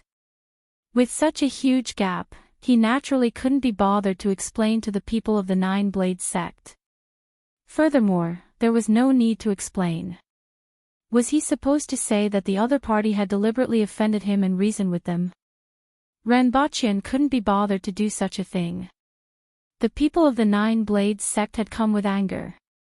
The reason why they didn't make a move was because they saw the corpse of the horse and knew that the girl was an expert. Upon hearing Renbochin's words, they were even more furious. If they let the 2 of them go, the Nine Blades sect would no longer be able to show its face in the future. Since you said so, there's no need to say anything more. Capture them and wait for the sect master to deal with them. One of them laughed angrily and didn't say anything else. He leaped into the air and pounced toward the 2 people. The others also surrounded them. Renbochin lay on the ground, held his pistol, and fired 3 consecutive shots at the figure in the air. After 3 consecutive gunshots, the person changed his position in the air and shouted, "Trying to hurt me with mere concealed weapons. You are looking down on the Nine Blades sect." Along with this voice, a lotus flower formed by snow-white blade gleams bloomed in the air. When the person in the air saw that the 2 of them did not move, he relaxed. He thought to himself that the 2 of them were still young and had not seen much of the world. That young girl could kill a horse and was quite strong. However, when faced with a life-and-death battle, she was stunned. After capturing the 2 of them, he wanted to let them know that this was Tianjing Basin, not the Yun Nation. Not everyone could be arrogant and despotic here. The lives of those disciples would be repaid by the 2 of them with their lives. That girl would first pose in 18 positions to satisfy her craving before killing them to pay with her life. The eyes of the people surrounding them lit up when they saw the snow-white lotus flower in the air. This move was called 7th Blade. The Nine Blades sect's name wasn't because of the 9 blades, but because of the 9 moves.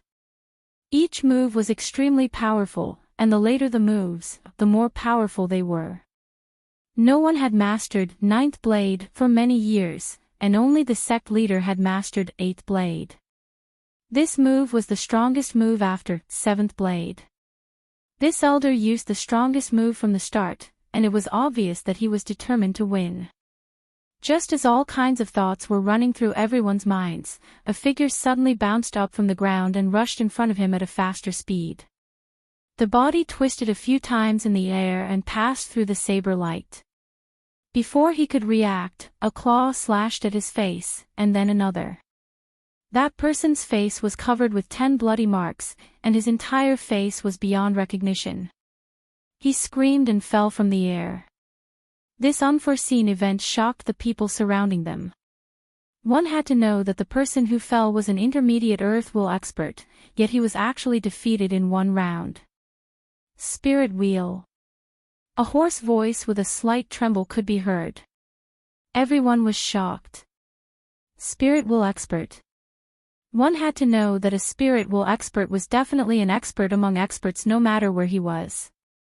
If he were to become an official in Great Xia, he would at least be a rank 4 official. Most of the practitioners had probably never seen a spirit will expert in their entire lives. Now, this little girl was actually a spirit will expert. They were actually going to make a move against a spirit will expert. Thinking about what they were about to do, everyone suddenly broke out in a cold sweat. There was nothing worse than being an enemy of a spirit will expert. If there was, it would be what they were preparing to do. They were preparing to make a move against a spirit will expert. It was simply putting their necks on the edge of a knife. No one doubted the words of that voice because it belonged to another elder who was also an earth will expert. This time, the Nine Blades sect had sent 2 earth will experts to capture the 2 of them. One had to know that the Nine Blades sect only had a total of 5 earth will experts and was already the largest sect in Longzhou City. Earth will experts could already do whatever they wanted in most places. However, they didn't expect to encounter an even more tyrannical person this time. She was actually a spirit will expert. Lin Chaola landed on the ground, licked her paws, and frowned. It seemed that the taste of blood wasn't that good. Be careful of diarrhea. Renbaqian saw her actions and couldn't help but say, "Don't you find it dirty to lick the blood of any Tom, Dick, or Harry?" Lin Chaola immediately rubbed her paws on her body. If they were previously judged as a Tom, Dick, or Harry, the people from the Nine Blades sect would definitely fight to the death with the other party.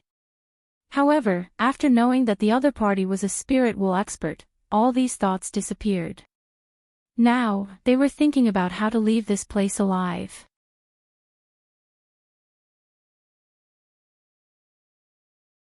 Chapter 436. How should we deal with them? Lin Chaola wiped the blood off her claws, ignored them, and turned to look at Renbaqian. Renbaqian looked at the people around him. It was as if they were frozen in place and didn't dare to move. The man on the ground also stopped screaming for fear that his voice would attract Lin Chaola's attention. With just one move, Lin Chaola had only used one move, and the few people who had come with a menacing aura were trembling like quails, not daring to move at all. Everyone felt a chill in their hearts when they heard Lin Chaola's words. They were afraid that the man would say, "Kill them." In the face of a spirit will expert, they didn't even have the chance to escape. There was no need to make a move. Just the title of a spirit will expert was enough to frighten them. "Sir, if there's anything I can do for you, I'll be at your beck and call." "I'll definitely do it properly," a man suddenly said. "Leave this one. As for the others..." Renbaqian pointed at the man and muttered to himself. The first person who spoke was pretty good and had quick reflexes. Renbaqian was indeed lacking someone to follow him around. It didn't matter to him whether the others were killed or not. As long as most of the commoners were left behind, he didn't care about the lives of these practitioners. After he finished speaking, the first person immediately heaved a sigh of relief. "The night is long, and I'm not in the mood to sleep. Let's play rock paper scissors. Those who win can leave, and those who lose. The scenery here isn't bad, and it's a good place to be buried. There are mountains on one side and water on the other, so you won't be lonely in the future," Renbaqian said after a slight pause. Upon hearing this, everyone felt a chill in their hearts. Not only did they encounter a spirit will expert, but there was also a person who didn't follow common sense and acted based on his preferences. No matter who it was, they were afraid of meeting such a person who didn't follow common sense, especially when there was a spirit will expert by his side. Sir, we were blind. Please let us live. As long as you have any instructions in the future, we won't say a word, another Earth Will expert said while suppressing his fear.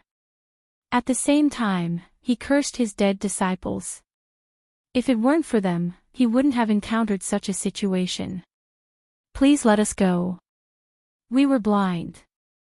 The others also begged for mercy.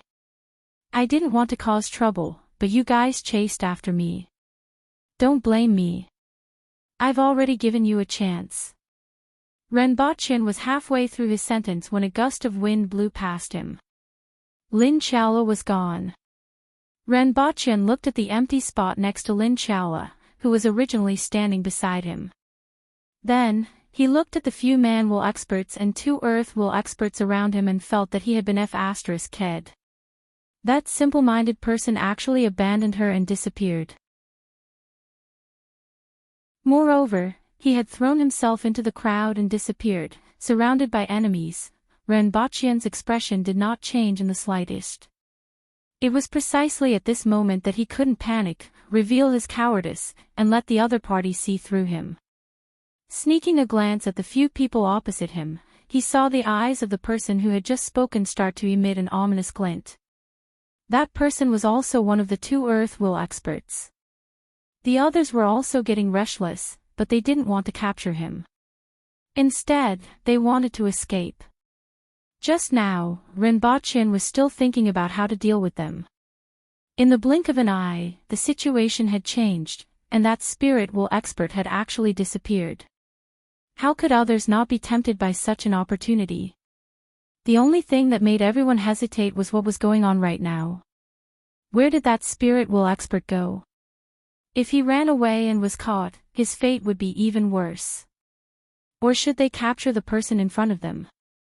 Just as everyone was hesitating, Renbochin faintly said, "A person can be weak and have low martial arts skills, but he must have a good brain. Your martial arts skills are low, and your brains aren't good either. It hasn't been easy for you to survive until now. However, if you want to continue living, you won't live for long even if I don't kill you." Renbochin's brain worked rapidly as he spoke. At this moment, whether or not he could delay the few people opposite him depended on his eloquence. If the other party saw that he was guilty, they would probably make a move immediately. By the time Lin Chaola returned, he would have already fallen into their hands. At that time, his life and death would no longer be in his hands. However, he couldn't force them too harshly. Otherwise, they would immediately take the risk out of desperation, and he would be unlucky. The only thing he could rely on now was that the other party didn't know his actual strength. He had to use his words to stall for time. "Sir, what do you mean by this?" Everyone's attention was immediately attracted by Renbochin's words. The 2 earth-will experts, who were originally ready to make a move, were shocked when they heard this. Dayo is currently at war, yet you guys are still restless. As far as I know, Dayo can no longer tolerate you guys and is preparing to bathe Tianjing Basin in blood. All of you, including your families, must die. However, you guys still don't know it. Renbochin sneered. Renbochin's words shocked everyone again. Even the 2 earth-will experts couldn't care less about anything else.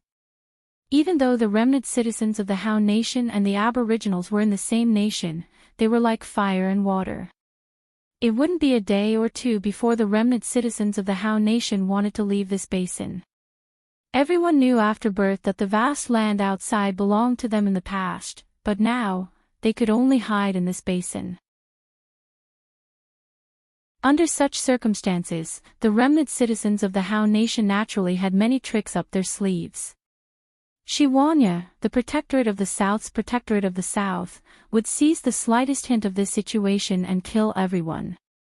This made even more people resentful, and some people were worried that the Aboriginals would come in one day and kill everyone. Under such worries, they wanted to leave this basin even more and control their lives in their own hands. At this moment, when they heard Renbochin say what they were most worried about, everyone couldn't care less about anything else.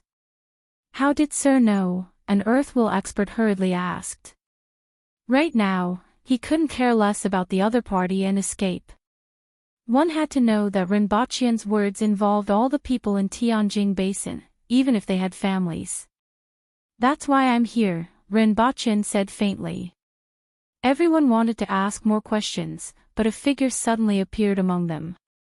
Lin Chaola was standing there, carrying 2 people in her hands. Seeing that Lin Chaola had returned, Rinpoche heaved a sigh of relief.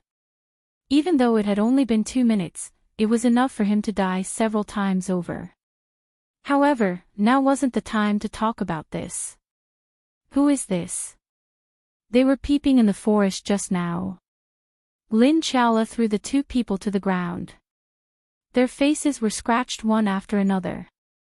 Lin Chaola raised her head and looked at Rinpoche with hopeful eyes, as if she was asking for credit and a reward. Rinpoche was exasperated that she didn't live up to his expectations. She threw him aside and ran to catch people? You have to remember your identity. You are a bodyguard, a bodyguard, a bodyguard. If there weren't outsiders around, he would have taught her what a bodyguard was. Dead toad. Lin Yuan. Those people from the 9 Blades sect exclaimed when they saw the 2 of them. You can even recognize this. Rinpoche looked down and saw that the 2 people were beyond recognition. Why did Lin Chaola love scratching people's faces so much?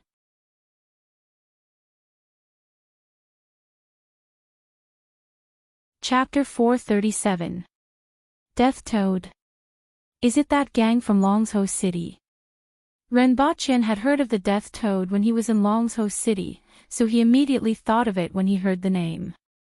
He didn't know why these 2 people followed him here.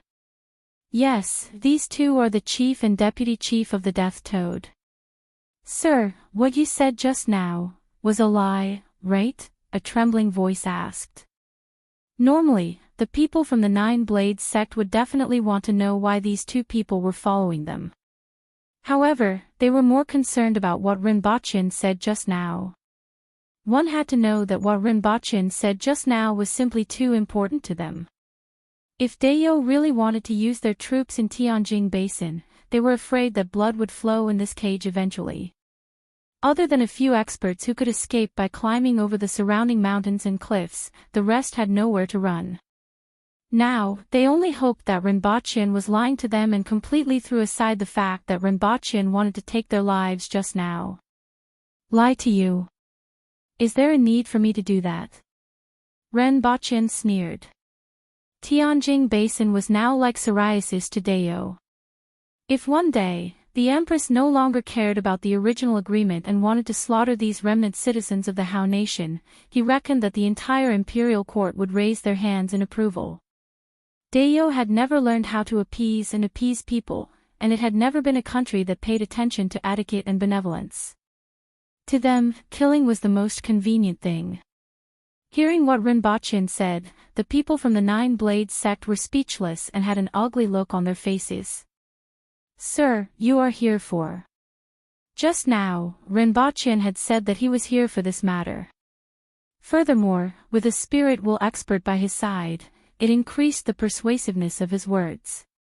I am here for this matter. Consider it as giving you a chance to live, Rinpoche said faintly. If he didn't make this trip, the lives of these remnant citizens of the Hao Nation would depend on the Empress's mood. However, in his eyes, these remnant citizens of the Hao Nation were still somewhat useful. After all, the Aboriginals were too boorish, and their brains were filled with muscles. A country couldn't only know how to fight wars. If he wanted to use some other people, these remnant citizens of the Hao Nation would be a better choice. After all, even if the Yun Nation was conquered in the future, the resistance of the people of the Yun Nation that had just been conquered would probably be even more intense. In contrast, these remnant citizens of the Hao Nation had been under the rule of Dayo for so many years, and the rule of the Aboriginals was deeply ingrained in their bones. This could be seen from the fact that they only dared to make small moves in private and didn't dare to rise up in revolt. Therefore, these remnant citizens of the Hao Nation were more useful. Originally, the life and death of these people didn't matter to him, but after seeing their reactions after listening to his words, he changed his mind. It would be better to reveal his identity and make those who were obedient stay behind. With them at his beck and call, he would be able to avoid a lot of trouble during his trip to Tianjin Basin. At the very least, there wouldn't be another incident like what happened in Longzhou City. If they did well, it would be fine to keep them. In any case, he would definitely need people. So it turns out that Milord has come for this matter. We were rash before, I hope Milord does not take offense. Ren Baqian nodded slightly. These words were pleasing to the ears. On account of your tactful behavior, Ren Baqian said halfway through his sentence, but everyone understood what he was implying. I was indeed rash. It turns out that we are a family. Ren Baqian. Who's a family with you? Don't you have any shame? The Empress and I are a family. Milord, even if we want to resist, we don't have enough weapons. Currently, Tianjin Basin is filled with bone knives. Back then, when we came here, the knives and spears were melted down and reforged into kitchen knives. Now, most people here use bone knives. Although they can be sharpened, the aboriginals are strong and heavy. Furthermore, they are wielding steel knives. After a few collisions, the bone knives will break. Therefore, we have always been powerless to resist. Is Milord here with the intention of helping us? Ren Baqian. Did this group of people misunderstand something? Are you asking me for weapons to rebel? May I know which family in the Yun nation you are from? Or are you sent by the imperial court? Ren Baqian, someone from Great Xia came a month ago and is currently in the valley. At that time, he said that the Yun nation would definitely help us. Now that Milord is here, there is such a misunderstanding. If we have Milord's help, our chances of success will be much higher. There are only 3 spirit will experts in the Protectorate of the South. With the spirit will expert from Great Xia and Milord's companion, it is enough to restrain or even defeat them. The only thing missing now is the weapon. Ren Baqian finally came to his senses. Did this group of people think that he was sent by the Yun nation to help them resist? Thinking back, he did say that he was from the Yun nation. After all, he and Lin Qiaola didn't look like aboriginals. The aboriginals had never used outsiders before him, so they didn't suspect this. In addition, Lin Qiaola was a spirit will expert, and he said that he was here to help them. It was no wonder that there was such a misunderstanding. However, this misunderstanding was a good opportunity. According to him, someone from Great Xia was here too. Or was it a spirit will expert? Great Xia wasn't going to stop and wasn't ready to give up. From what they said, it seemed like they were going to make a big move. Needless to say, as long as he followed their words, he might even be able to infiltrate the enemy. At the very least, he knew that they were preparing something big. When the time came, he could inform Shiwanya and get rid of them. After getting rid of these people who were up to no good, it would be much easier to deal with the remnant citizens of the Hao nation. After thinking for a while, Ren Baqian immediately came up with an idea. You don't have the right to know my identity. You just need to know that I'm here to help you, Ren Baqian said faintly and put on airs. In fact, after seeing his posture, this group of people was even more convinced. This was because the people from Great Xia had the same attitude. Regardless of whether it was the people from Great Xia or the Yun nation, they looked at them as if they were looking at stray dogs. It was normal for them to be arrogant. Where is that person from Great Xia now?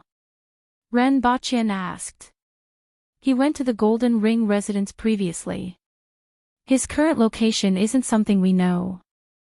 Although the Nine Blades sect was considered pretty good in the vicinity of Longzhou City, it was only a small sect in the entire Tianjin Basin. Naturally, they wouldn't know too much. Consider yourselves lucky. If not for the fact that I still need your help this time, none of you will be able to go back after attacking me." Everyone was drenched in cold sweat. They were really lucky to be able to escape with their lives after attacking a spirit wool expert. When they returned, they would definitely offer incense to the patriarch. Renbochin muttered to himself, "Leave 2 people behind to guide me. The rest of you can go back." "Sir, I'll stay behind." The one who spoke was the rather quick-witted man from before. Previously, before everyone could react, he was the first to surrender.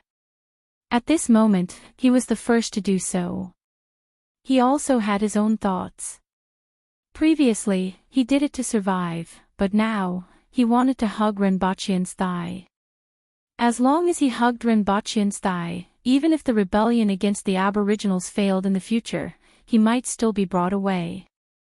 Furthermore, when the war started, he wouldn't be sent as cannon fodder to the front lines. "Sir, I'll also stay behind to guide you. If there's any trouble, I'll be able to solve it for you." The other person who spoke was the Earth Will expert who hadn't made a move since the beginning. His thoughts were similar. Although an Earth Will expert had a higher status, it also depended on which sect he was from. "The 2 of you stay behind. The rest of you can get lost. Bring the 2 people on the ground with you as well." Renbochin waved his hand. He couldn't be bothered with why those 2 people followed him. There were already more important things to do. Everyone looked at each other, cupped their fists toward Renbochin, and left with their heads lowered. Only an old Earth Will expert and a Man Will expert from the 9 Blades sect were left standing there obediently. Renbochin stretched his back and said to the 2 people in front of him, "I don't know much about the situation here. This time, I'm only here because I received orders. Tell me what you know." He didn't expect to encounter such a situation as soon as he entered Tianjing Basin. He was really lucky.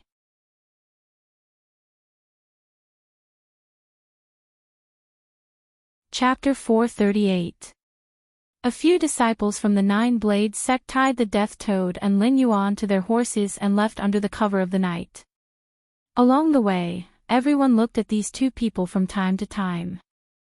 If they were killed, the Death Toad would be finished. If they were to make a move now, no one would know.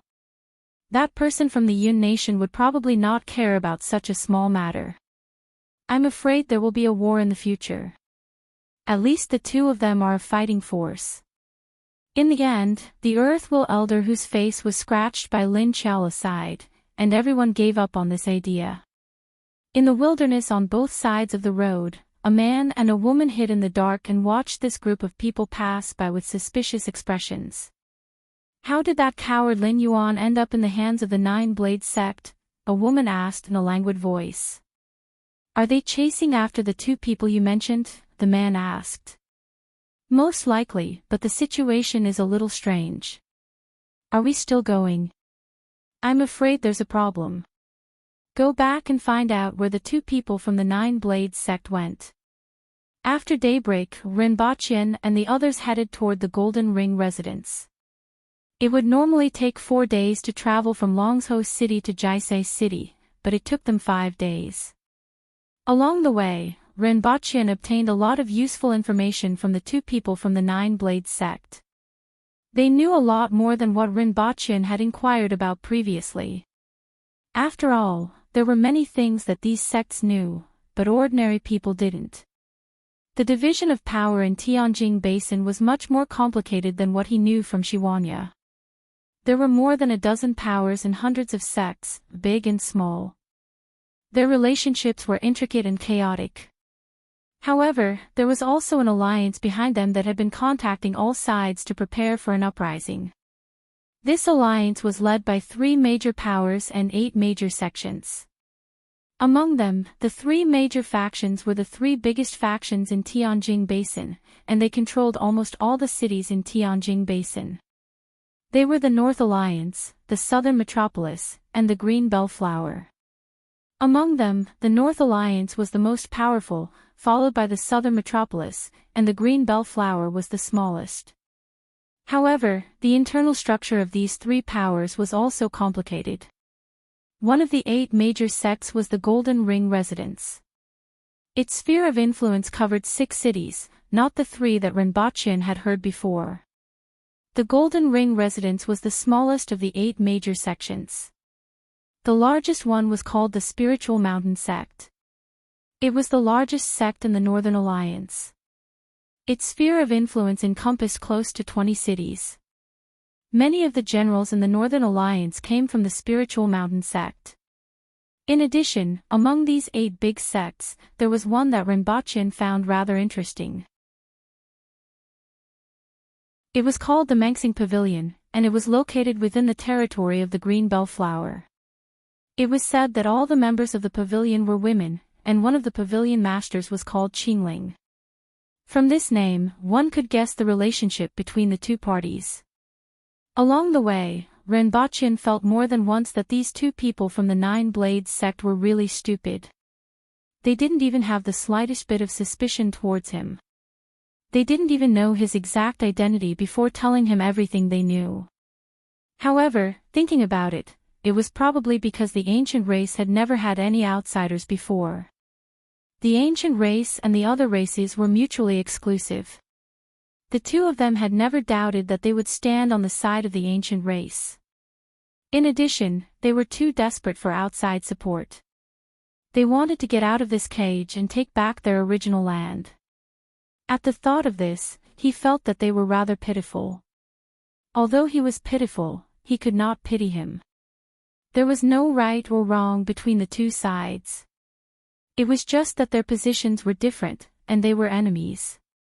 After walking like this for 5 days, everyone finally arrived at GCI City, where the Golden Ring Residence was located. After arriving, everyone first found an inn. The Earthwill experts from the 9 Blades sect went to the Golden Ring Residence to deliver the visiting card, while Rinpoche took Lin Chala for a stroll in GCI City. GCI City was much bigger and more prosperous than Longzhou City. The streets were considered well organized. The lives of the ordinary people here were slightly better than in Longzhou City. At the very least, they looked better. Their clothes were still very old, but they were considered clean and didn't have many patches. However, they were only slightly better off. The ordinary people were still considered sallow and emaciated.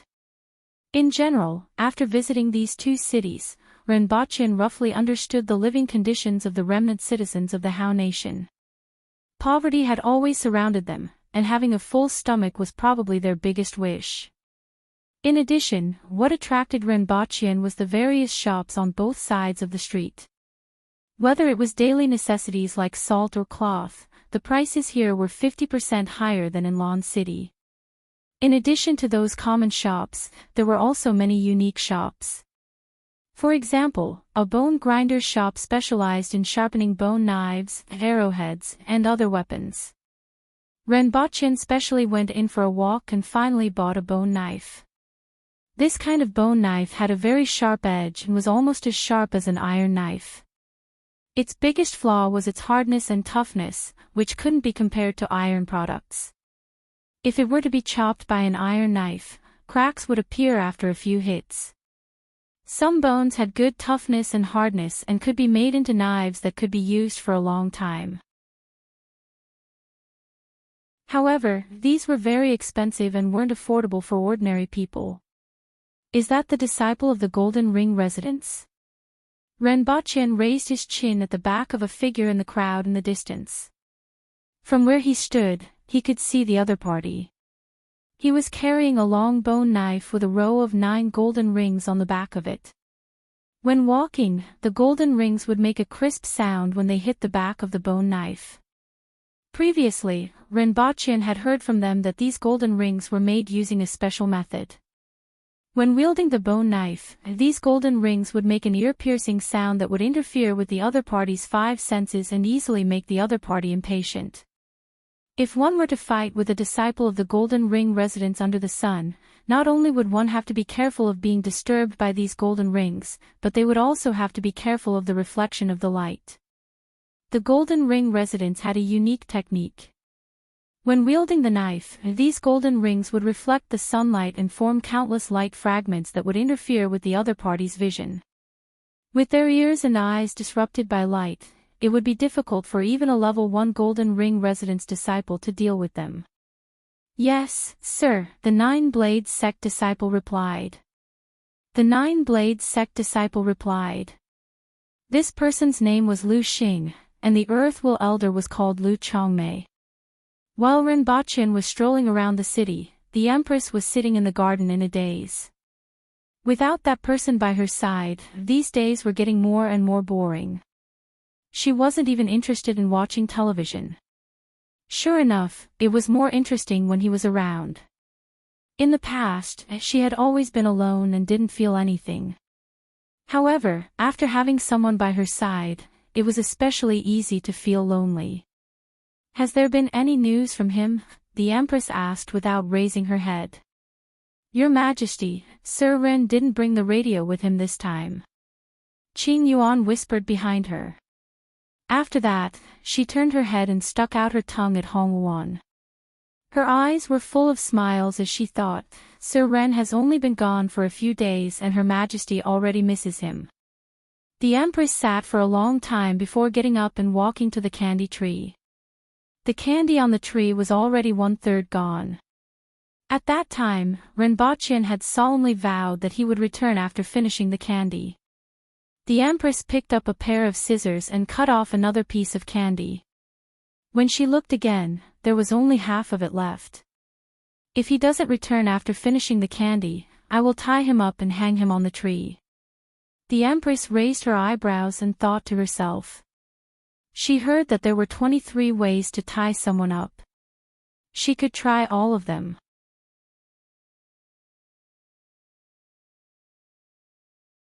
Chapter 439.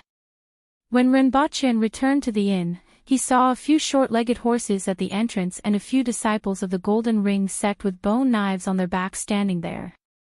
The surrounding pedestrians carefully avoided them and didn't dare to approach. The bustling street highlighted these people. The Golden Ring residence was extremely powerful locally. Even the warlord of Thorn City had to be courteous to them, let alone ordinary people who naturally stayed far away. Upon seeing Renbaqian and Lin Chaola, they sized them up, and one of the disciples cupped his hands and asked, "Are you sir from the Yun nation?" "Yes." Renbaqian nodded. "Our elder is waiting for you in the inn," the disciple said respectfully. Renbaqian nodded and strode into the inn. Someone inside had already heard the commotion outside. He walked out with large strides and said in a clear voice, "Young master, you must be from the Yun nation. It must have been a long journey." Renbaqian looked up. It was a man of about 40 years old. He was thin, had sharp eyebrows, a gentle attitude, and exuded a steady charm. On Earth, even if he was 40 years old, there would be plenty of women who would fight for him. He was only slightly less handsome than Renbaqian. "I'm Ling Ziquan, an elder of the Golden Ring residence in charge of external affairs." "Greetings, sir. There's no need for formalities. You should be clear about my purpose for coming here," Renbaqian said faintly. "I've heard a little about it. This isn't a place to entertain guests, and we have neglected you by staying here. Arrangements have been made, so please move over and let the Golden Ring residents play the host," Ling Ziquan said with a smile. "All right." Renbaqian nodded slightly. He knew that entering the Golden Ring residence was just the beginning. Although this person's attitude was respectful, it wasn't as respectful as the people from the Nine-Blade sect. After all, this was the difference between a large and a small sect, and he reckoned that it wouldn't be as easy to fool as the people from the Nine-Blade sect. He had to pass the test of the Golden Ring residence before he could come into contact with more things. If he was exposed, he was afraid that Lin Chaola would have to escape with him. One had to know that there was a spirit will expert in the Golden Ring residence. There were a total of 13 famous spirit will experts in the entire Tianjing basin. Each of the 8 major sects had one, and the largest sect, Lingshan, had 2. However, even though there were 13 spirit will experts, these remnant citizens of the Hound Nation still didn't dare to act rashly. At the same level, the Aboriginal experts who had reached the Cardinal Heaven level were too terrifying, and the spirit will experts in Tianjing Basin could only rank in the bottom half of the spirit will experts. Previously, when Great Xia attacked Ziyue City, 7 spirit will experts besieged Xiongnu, the Deputy Protector General of the Protectorate of the North. Xiongnu died, and 2 of Great Xia's spirit will experts died in battle. The Protector General of the South, Shi Wanya, was stronger than Xiongnu. Together with the other 2 Cardinal Heaven experts, the 13 spirit will experts didn't dare to act rashly. As a result, these remnant citizens of the Hound Nation needed weapons and spirit will experts for external support. Ren Baqian was now a citizen of the Yun Nation and had a spirit will expert as his bodyguard. As such, he was naturally treated with the highest level of respect. Everyone left the city and headed towards the most eye-catching mountain peak in the northwest direction. When they got closer, they saw that there were layers of pavilions and pavilions from the foot of the mountain to the waist of the mountain. The buildings were vaguely visible among the trees. Although the Golden Ring residence was a sect, its location was the size of a small town. When they got closer, they could see a mountain gate in front of them. On both sides, there were stone walls that were 3 meters tall that enclosed the entire Golden Ring residence. Only the eaves were exposed. In front of the mountain gate, 4 disciples stood on both sides. They were all wearing yellow shirts and brown pleated skirts with bone knives on their backs. A group of people hurriedly walked out of the mountain gate and welcomed Ren Baqian and the others. First, they exchanged conventional greetings. The person who came was the chief of the Golden Ring residence, Zhan Chongkong. He looked to be around 60 years old and had a dignified appearance. Behind him was his wife, who looked to be in her early 30s. She had a graceful figure and was extremely beautiful. However, Ren Baqian had heard from the people of the Nine Blades sect about some famous characters in the Golden Ring residence. He knew that this person was already over 40 years old and was a famous beauty when she was young. She was known as the Painting Fairy, and it was said that her painting skills were superb. In addition to the 2 of them, there were also the 2 inner deacons, the law enforcement deacon, and the outer deacon beside him. Out of the 6 deacons in the residence, 4 appeared. After all, Ren Baqian was an envoy from the Yun Nation, and they had no choice but to treat him seriously. Even without mentioning Ren Baqian's identity, Lin Chala's strength as a spirit will expert was enough for them to treat her this way. "Young master, you have another companion. Is she in the carriage?" After the conventional greetings, Zhan Chongkong asked. He was still very curious about this spirit will expert. He heard that this person was only a young lady, but she was already at the spirit will level. He was afraid that there would be another person like Qi Zixiao and Li Yuanzhu in the future. Ren Baqian turned his head and opened the curtains. Indeed, Lin Chala was sleeping soundly inside. She had really let go of herself during these 2 trips with him. She was even more so than when she was in Qingxin Palace Hall. Ren Baqian didn't say anything. He took out a piece of milk candy and threw it into his mouth. After chewing it twice, he blew on Lin Chala. Then, Lin Chala lay there with her eyes closed, sniffled, and swam toward him. Looking at her salted posture, Ren Baqian really wanted to take off his shoes and stretch out his feet without saying anything. If he remembered correctly, Lin Chala's sense of smell was much more sensitive than that of ordinary people. However, it was a little inhumane to do so, so he eventually gave up on this tempting idea. It was mainly because Ren Baqian was afraid that she would scratch him out of anger. "Count to 3. Otherwise, I will throw this candy away." Ren Baqian took out a piece of candy and slowly unwrapped it. 3. Ren Baqian turned around and threw the candy into the distance. A gust of wind blew past Ren Baqian. Lin Chala appeared in the air, grabbed the white rabbit creamy candy, threw it into her mouth, and questioned him, "What about 1 and 2? Do you even know how to count?" Ha! Renbochin felt that it was really embarrassing to be questioned by someone from Dayo like this. Everyone looked at Renbochin teasing the spirit wool expert like he was teasing a pet. They couldn't believe that this was the spirit wool expert. However, when she came out of the carriage to catch the candy, she displayed her agility and speed. Everyone had to admit that she was indeed a spirit wool expert. In everyone's impression, spirit wool experts were either dignified, arrogant, or otherworldly. At least, this was what they knew. For example, it was rare to see the great elder in the sect even once a month. Most of the time, he would only practice hard in the mountains or climb over the cliffs around the basin to search for medicinal herbs. Every time they met, he would only say a few words. In their minds, this was how a spirit wool expert should be. Lin Chala was too different from the spirit wool experts that they knew. However, after carefully sizing her up, she looked to be about 16 or 17 years old. Her body hadn't matured yet, her hair was tied up in a simple bun, and her face was delicate and pretty. In a few years, she might even become a beauty. She was wearing a silk tube top and a short skirt, which was somewhat similar to how the Aboriginals dressed. However, perhaps this was the current trend in the Yun Nation. After taking a closer look at Lin Chala's appearance, everyone suffered another blow. Thinking about how they were already so old and hadn't even crossed the path to heaven, they felt that they had wasted their years. They had to admit that there were indeed geniuses in this world. "I'm Zhan Chongkong. Please." Zhan Chongkong sorted out his emotions and introduced himself. Seeing that Lin Chala didn't seem to care, he gestured to Renbochin.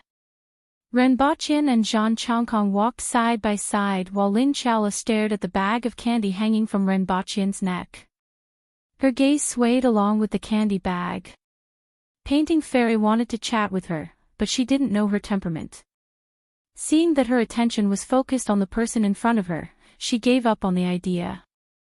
However, she thought to herself that she didn't know what was so special about this man from the Yun Nation that such a genius would favor him so much that she couldn't bear to let go of him. If Renbochin knew what she was thinking, he would laugh like crazy.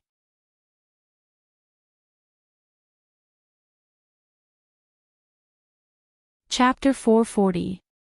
Where are you two from? How should I address you? Wang Jing, my surname is Yi. Call me Yi Yunxian. Renbochin made up a random name. He didn't know much about the Yun Nation and only knew of 2 places.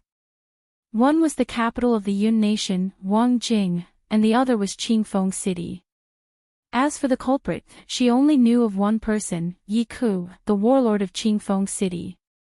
That fellow had the audacity to rob her of a batch of silver, and the Empress had already arranged for his entire family to be exterminated.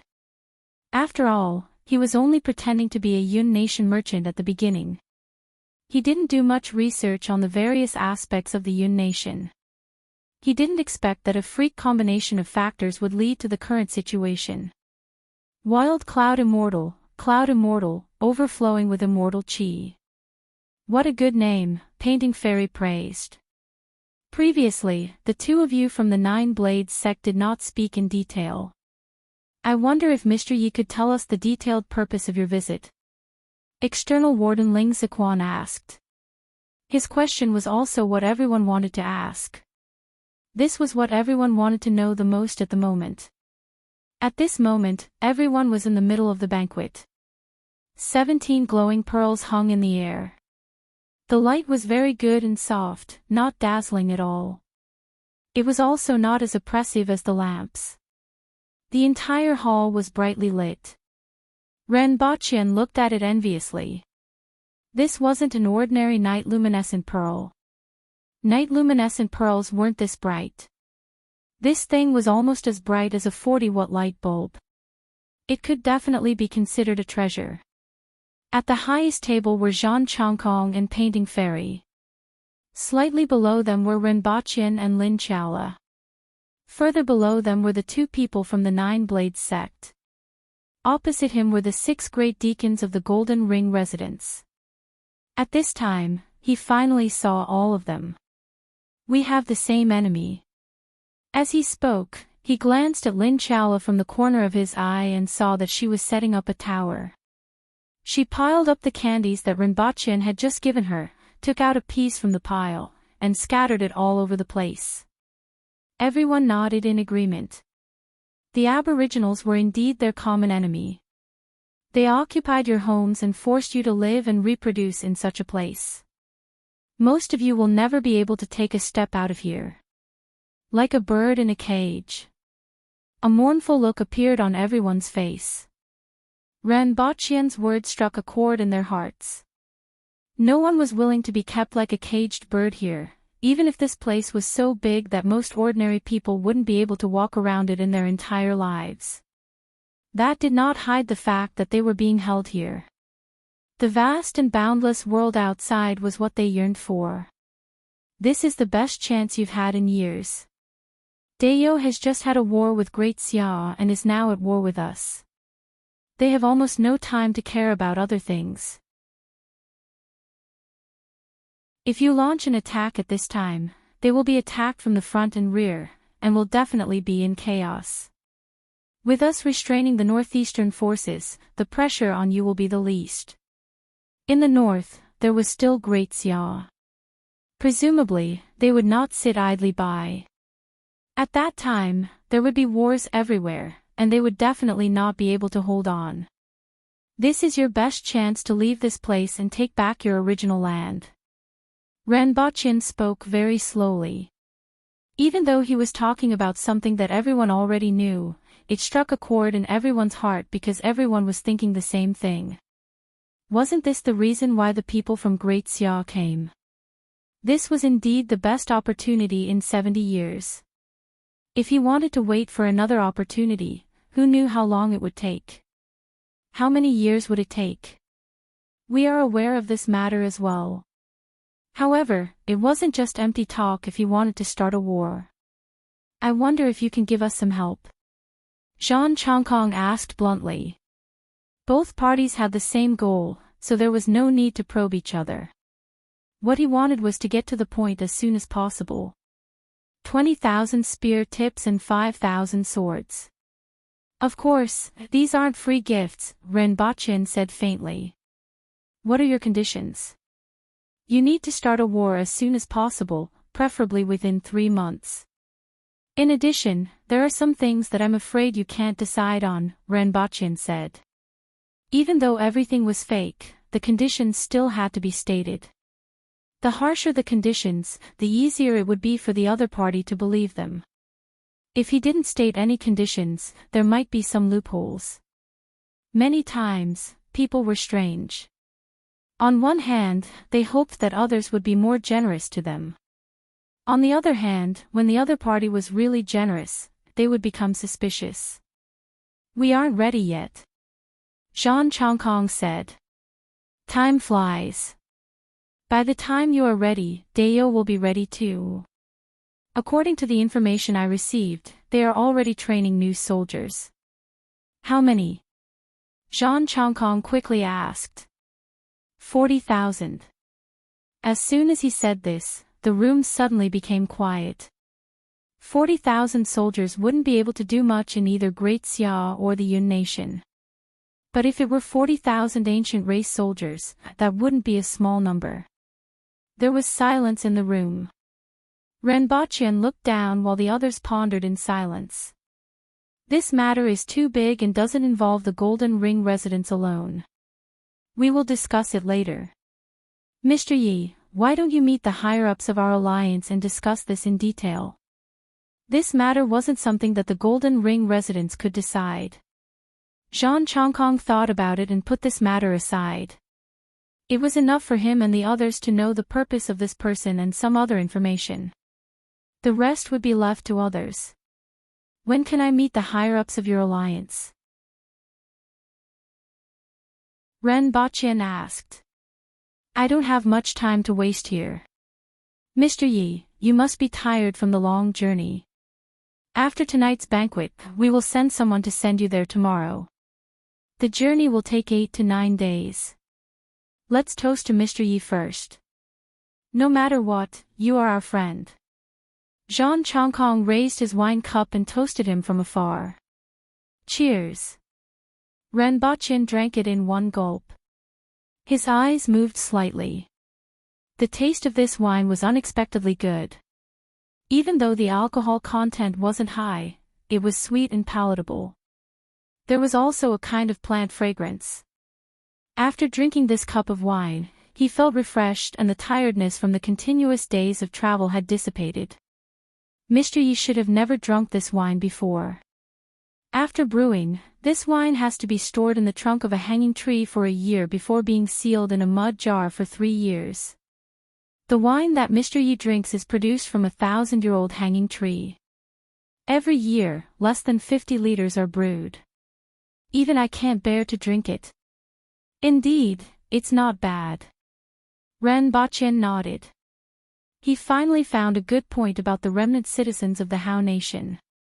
This wine was brewed rather well. In the future, he could gather a group of people to specialize in brewing wine. Come. Zhang Chongkong clapped his hands again. 16 young girls around 16 years old entered the hall. 8 of them held musical instruments and stood at the side. The other 8 girls held ribbons in their hands and danced in the room.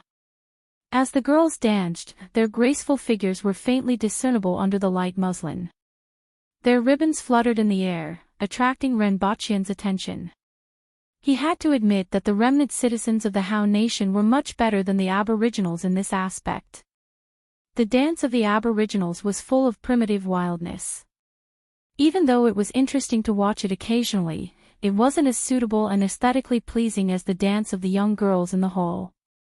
In particular, one of the young girls exuded the vitality of a young girl from head to toe. Her skin was fair, her appearance was excellent, and every frown and smile was extremely attractive. Compared to the 2 outstanding girls that he had seen in this world, her appearance wasn't inferior at all. The most attractive thing was her eyes.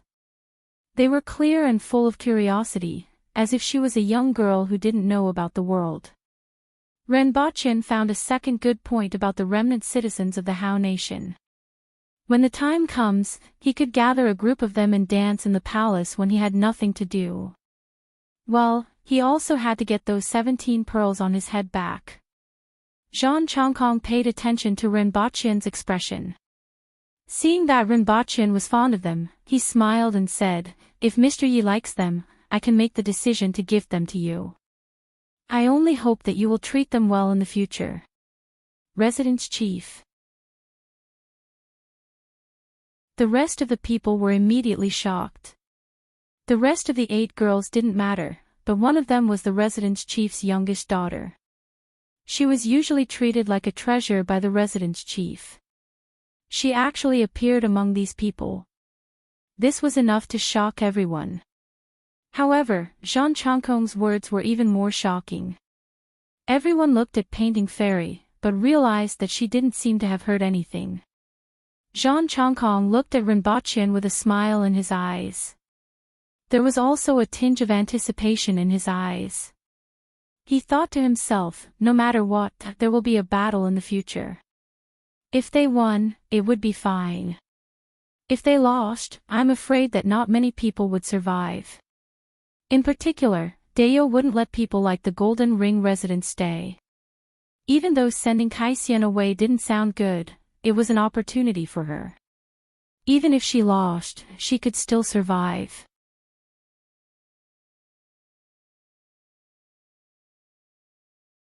Chapter 441. After hearing Zhang Chongkong's words, it would be a lie if Ren Baqin said he wasn't moved. He didn't care about the rest, except for the girl. Not only was she beautiful, but her eyes were also as clear and transparent as a lake. There was also the innocence in her eyes, as well as the curiosity of a baby. To men, this was a fatal temptation, and they wanted to protect that innocence. However, Thinking about the Empress who was still waiting for him to feed her and his identity, Renbochin shook his head and said, "Thank you for your kindness, but I appreciate it." "Why? You don't like her?" Zhang Chongkong couldn't help but ask. At this moment, his mood was extremely complicated. If Renbochin accepted directly, he would be worried. But if he rejected it, he would be unhappy. How could he reject his own daughter? Was this person blind? "I'm here to form an alliance and have no interest in anything else." Renbochin still rejected. After he rejected, he realized that those attendants were relieved, but Zhang Chongkong was very unhappy. This made him wonder if Zhang Chongkong really liked to give away his daughter. Also, why did those attendants feel relieved? "Just now, you even said something to stop me. Could it be that your lover is inside?" As the dance ended, these women left one after another. Renbochin felt a little regretful because those eyes were really unforgettable. At night, when Renbochin went back to rest, Zhang Chongkong and Painting Fairy returned to their room. "Are you really in such a hurry? Aren't you afraid of entrusting her to the wrong person?" Painting Fairy asked after entering the room. Previously, she acted as if she didn't hear anything, but now that she was back, she immediately spoke. It was obvious that she wasn't calm. "Although you mentioned this before, I didn't expect you to be so anxious. We just met, and you don't even know his temperament. You actually want to entrust Xian to him. Time waits for no man. Qi Zixiao has already arrived in Goose City. At this time, she isn't in Lawn City, but is here.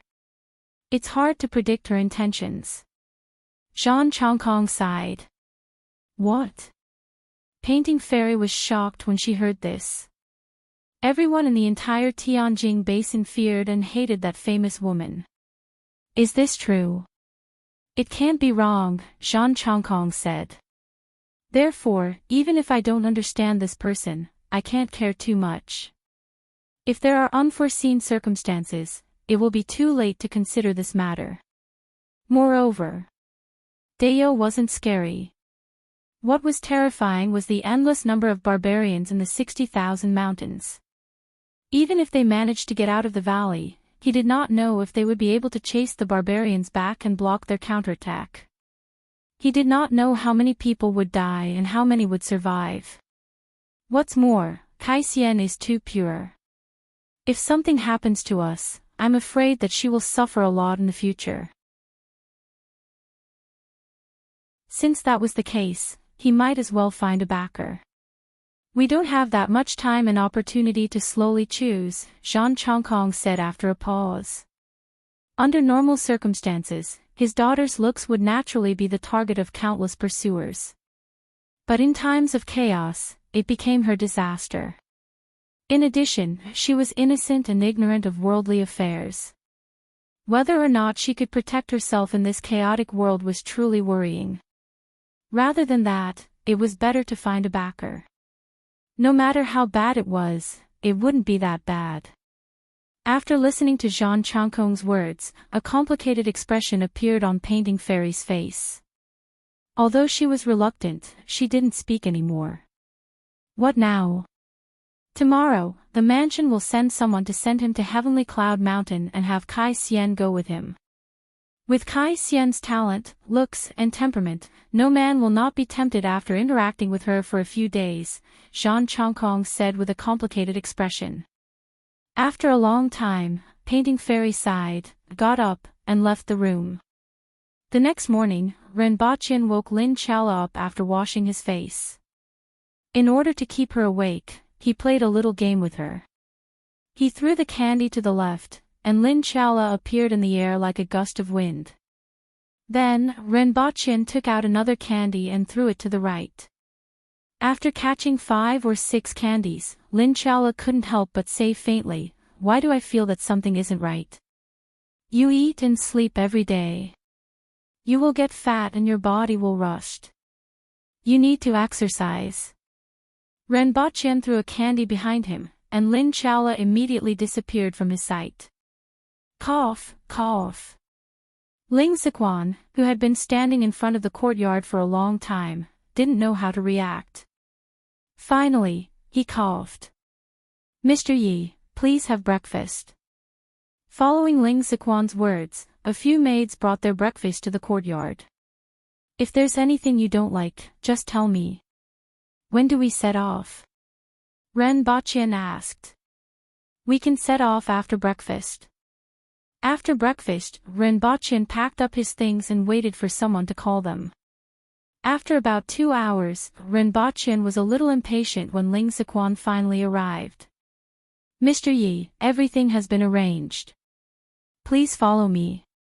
As Ling Ziquan walked out, they realized that they were on the way to the mountain gate. When they were near the gate, they saw a large group of people in the distance. "Mr. Yi, I have already arranged for someone to bring you there. There will be someone to take care of things along the way, so you don't have to worry." Zhang Chongkong turned around and cupped his hands when he saw Ren Baqian. "Thank you." Ren Baqian cupped his hands. Then, the crowd split into two. In front of them were 6 horses and a rather gorgeous carriage, as well as the ox cart that Ren Baqian came with. "Mr. Yi, let's cut to the chase. We will meet again in the future. Let's drink and chat merrily when we meet again." Zhang Chongkong cupped his hands. "Let's meet again."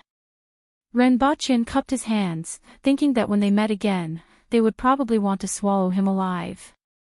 Since that was the case, it was better not to meet again. At least after staying at the Golden Ring sect for a night, he didn't have a bad impression of this place. Unfortunately, they were on different sides and were destined to be enemies. There was nothing much to say. "Let's meet again." Everyone cupped their hands. Ren Baqian looked at the 2 carriages in front of him. Seeing that no one wanted him to get on the carriage, he got on his own ox cart. Then, 8 people came out from the crowd and got on their horses. 2 of them were responsible for driving the carriage. One of them was the elder in charge of external affairs, Ling Ziquan. As for the 2 people from the 9 Blades sect, he didn't see them. "Mr. Yi, just let me know if anything happens along the way." Ling Ziquan smiled at Ren Baqian as he sat on the horse. His smile was complicated. Ren Baqian nodded, turned his head, nodded at Zhang Chongkong and the rest, and entered the ox cart. When the ox cart started its journey, Ren Baqian began to ponder about the carriage behind. When he first saw it, he thought it was prepared for the 2 of them. He didn't expect it to be completely different, which made him feel a little strange. Could it be that there was something on this carriage? Ren Baqian's mind raced. Could it be that the dancers from yesterday were on it? He didn't know if that woman was among them. However, even if there was, he wouldn't dare to accept them. If he did, the Empress would skin him and hang him on the city wall to dry him like bacon. He was very clear about the Empress's temperament. If he went to a brothel to drink in Lawn City, as long as he didn't go overboard, the Empress might turn a blind eye. Moreover, there was Tong Zhenye, the old bastard, to take the blame for him. The Empress seemed to be more interested in beating him up. However, if he wanted to keep a mistress in his golden house, he. Ren Baqian thought for a while and didn't think too much about it. At most, he would ask Ling Ziquan to bring her back when they reached the destination. Whoever wanted her could have her, but he didn't dare to. They traveled all the way until noon, when everyone stopped to take a break. Ren Baqian had been paying attention to the movements of the carriage. Sure enough, when the carriage stopped, a hand reached out to the side and pulled open the curtain. A girl's face appeared from behind the curtain. It's really her, Ren Baqian thought. It was the girl from last night, whose eyes were as clear as the bottom of a lake and who gave people the feeling that she was ignorant of worldly affairs. At this moment, she was wearing a light green dress and had her hair combed into a young girl's bun. Compared to yesterday, she looked more lively. "Mr. Yi, father asked me to send you to Mount Tianyun." That girl imitated others and cupped her hands at Renbochin. Following which, she grinned innocently. Your father. Is he? Renbochin immediately caught this word. 3rd Mississippi, Ling Ziquan nodded at the girl and said to Renbochin, she is the youngest daughter of the chief. This time, she will accompany me to send Mr. Yi to Mount Tianyun. Renbochin looked at that girl and couldn't wrap his head around it. Yesterday, Zhang Chongkong almost gave those dancers to him, right? Didn't that include her? Or did he misunderstand something? He must have misunderstood something. Yesterday, she shouldn't have been included. It was just the others. However, that didn't make much sense. The other girls from last night could only be said to be good-looking, nothing more. For Renbochin, who was used to seeing the Empress and Li Yuanzhu, they weren't attractive at all. Compared to the flat-chested girl, Lin Chaola, she was a little inferior. He really didn't expect that the chief of the Golden Ring residence would actually let his own daughter dance. Renbochin pondered and felt that he might have misunderstood yesterday.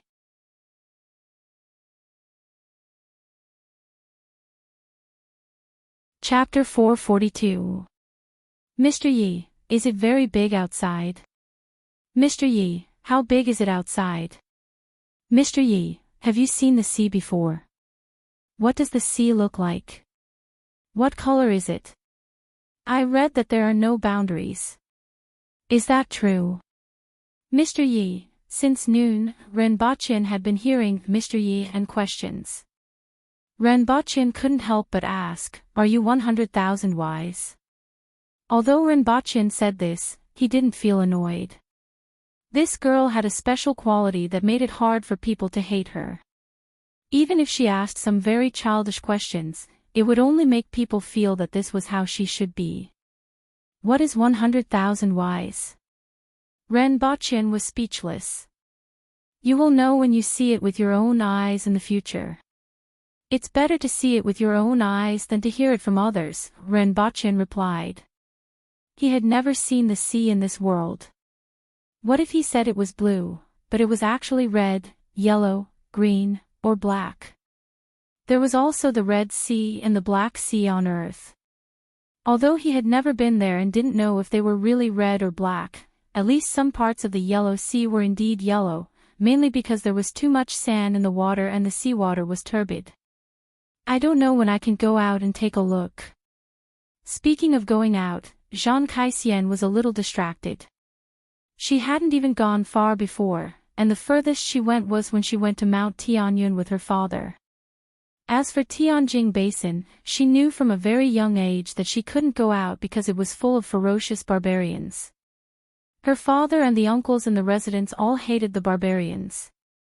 She was imperceptibly influenced from a young age, so she didn't hate the barbarians. She just wanted to go out and take a look. She heard that the outside world was very big and beautiful, even more beautiful than the Golden Ring residence. Zhang Kaixian was in a daze for a moment. Renbochin looked at the side of her face before shifting his gaze elsewhere.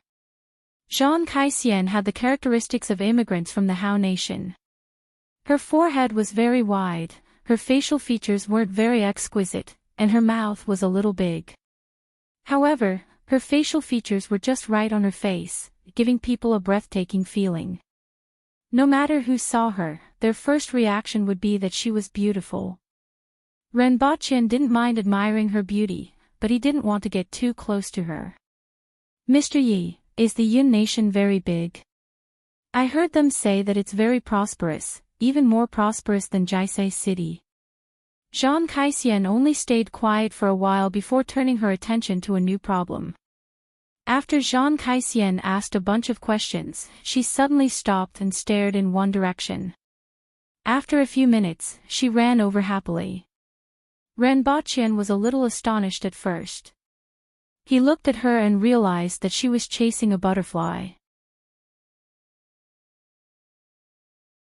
A journey that would normally take 8 to 9 days had taken Renbochin and his group 12 days. On 2 of those days, Renbochin returned to Earth, and there were other times when Jean Caissien chased butterflies and other insects far away. Even though Rinpochen tried his best to avoid it, he still became familiar with the girl named Jean Caissien after 12 days. After all, she was the kind of girl that was hard to guard against and hated. Even if they knew that they were enemies, they would gradually accept her. Even Lin Chaola was very familiar with her. However, being familiar didn't mean that their relationship was good. On the contrary, there was a reason why their relationship wasn't so good. It happened on a sunny afternoon. When the flower fades, the green apricot grows small. When swallows fly, green water and people circle. The willows on the branches bloom less and less. There are plenty of fish in the sea. A swing on the wall and a path on the other side. Passers-by outside the wall, while the beauty on the wall laughs. The laughter gradually subsides, and the sound gradually dies down. Amorous feelings are annoyed by heartless feelings. Rinpochen pulled open the curtain of the carriage and looked inside. He saw Jean Caissien poking her head out to look at the road on both sides. She was singing a song with a happy expression on her face. Jean Caissen's face was filled with joy. In fact, she was always happy. These days, Rinpochen saw happiness, cheerfulness, and vitality in her every day. It was as if the word worry didn't exist for her. The people who were traveling with her looked at her with doting eyes. Her cheerfulness also infected the others, and even the journey wasn't so boring. "Let's take a break," Rinpochen said to the driver as he stretched. After a while, the entire group stopped by the roadside. Next to them was a stretch of farmland. There were farmers doing farm work, and there were also children running on the small paths between the fields. The group stopped, and everyone dismounted from their horses to stretch their muscles. "Mr. Yi, what kind of clothes do people wear in the Yun Nation? Is it the kind you wear?" Jean Caissien jumped off the carriage, ran to Rinpochen's side, and continued to ask questions. However, after a few minutes, she saw a butterfly in the distance and ran over happily. Rinpochen felt that she probably knew martial arts, which could be seen from the way she got off the carriage. However, when she chased after the butterfly, she acted like an ordinary person. She didn't reveal any martial arts, and her movements were a little clumsy. After a while, Jean Caissien ran back from a distance with a big blue butterfly in her hands. She was very careful, afraid that she would damage the butterfly. Every time she got off the carriage, she couldn't help but catch the butterfly when she saw it. However, when she left, she would release the butterfly. "Look, it's so beautiful." Jean Caissien ran to Rinpochen's side and held the butterfly with both hands for him to take a look. "Very beautiful," Rinpochen echoed. Jean Caissien ran to Lin Chaola's side and said, "Sister Lin, look. Oh, it's so beautiful." A gust of wind blew, and Jean Caissen's hands became empty. "Oh, it's not very delicious." Lin Chaola smacked her lips and said with some regret. Jean Caissien was stunned. She opened her mouth wide and couldn't say a word for a long time. After a while, she realized that her butterfly had been swallowed by Lin Chaola and quickly ran back to the carriage. "Did you do it on purpose?" Rinpochen watched her run back to the carriage before walking to Lin Chaola's side and asking casually. "What on purpose?" "I really want to eat it, but it doesn't taste good," Lin Chaola said lazily. Rinpochen didn't say anything else. However, when Jean Caissien got off the carriage at night, her eyes were a little red. It seemed like she had been crying in the afternoon. He wasn't sure if she was crying about the tragic fate of the butterfly or crying about her baby being eaten by Lin Chaola. This was also the first time Rinpochen saw her look unhappy. The next day, Jean Caissien was full of energy again. However, she didn't go near Lin Chaola anymore after catching the butterfly. When she released the butterfly, she would first check if Lin Chaola had returned to the carriage and acted as if she was guarding against thieves. After 11 days of travel, Mount Tianyun was already in sight. How much longer? Renbaqian lifted the curtain and asked as he looked at the mountain in the distance. Mr. Yi, we will arrive in 1 day. In Goose City, the Empress looked at the empty candy tree and was in a daze for a long time. Without the colorful candies, this was just a withered tree. After Renbaqian left, she would be alone. Your Majesty. What do you want to eat for dinner? Hong Wuan asked from behind the Empress. Your Majesty. Hong Wuan called out softly again. What? The Empress came back to her senses. What do you want to eat for dinner? Up to you, the Empress replied faintly. After dinner, the Empress suddenly said, Get ready. I want to go to Tianjing Basin tomorrow to take a look. I still don't know what kind of life the remnant citizens of the Han Nation are living under my rule and why they are always restless. Yes. I will inform Protector General Shi to make arrangements. There's no need to inform him, the Empress stopped her. I want to go and take a look myself and don't want to listen to his nonsense. Your Majesty. Qing Yuan and Hong Wuan were shocked. Following which, they asked, Your Majesty, I will inform Deputy Commander Xiong. You're tuning into the LoveLore Library YouTube channel. We're so grateful for your support and don't forget to subscribe to join us on this incredible journey through captivating stories. Your generosity through donations truly makes a world of difference, as it's the primary source of revenue that allows me to expand and enhance this channel for you. Thank you from the bottom of my heart for being a part of this adventure.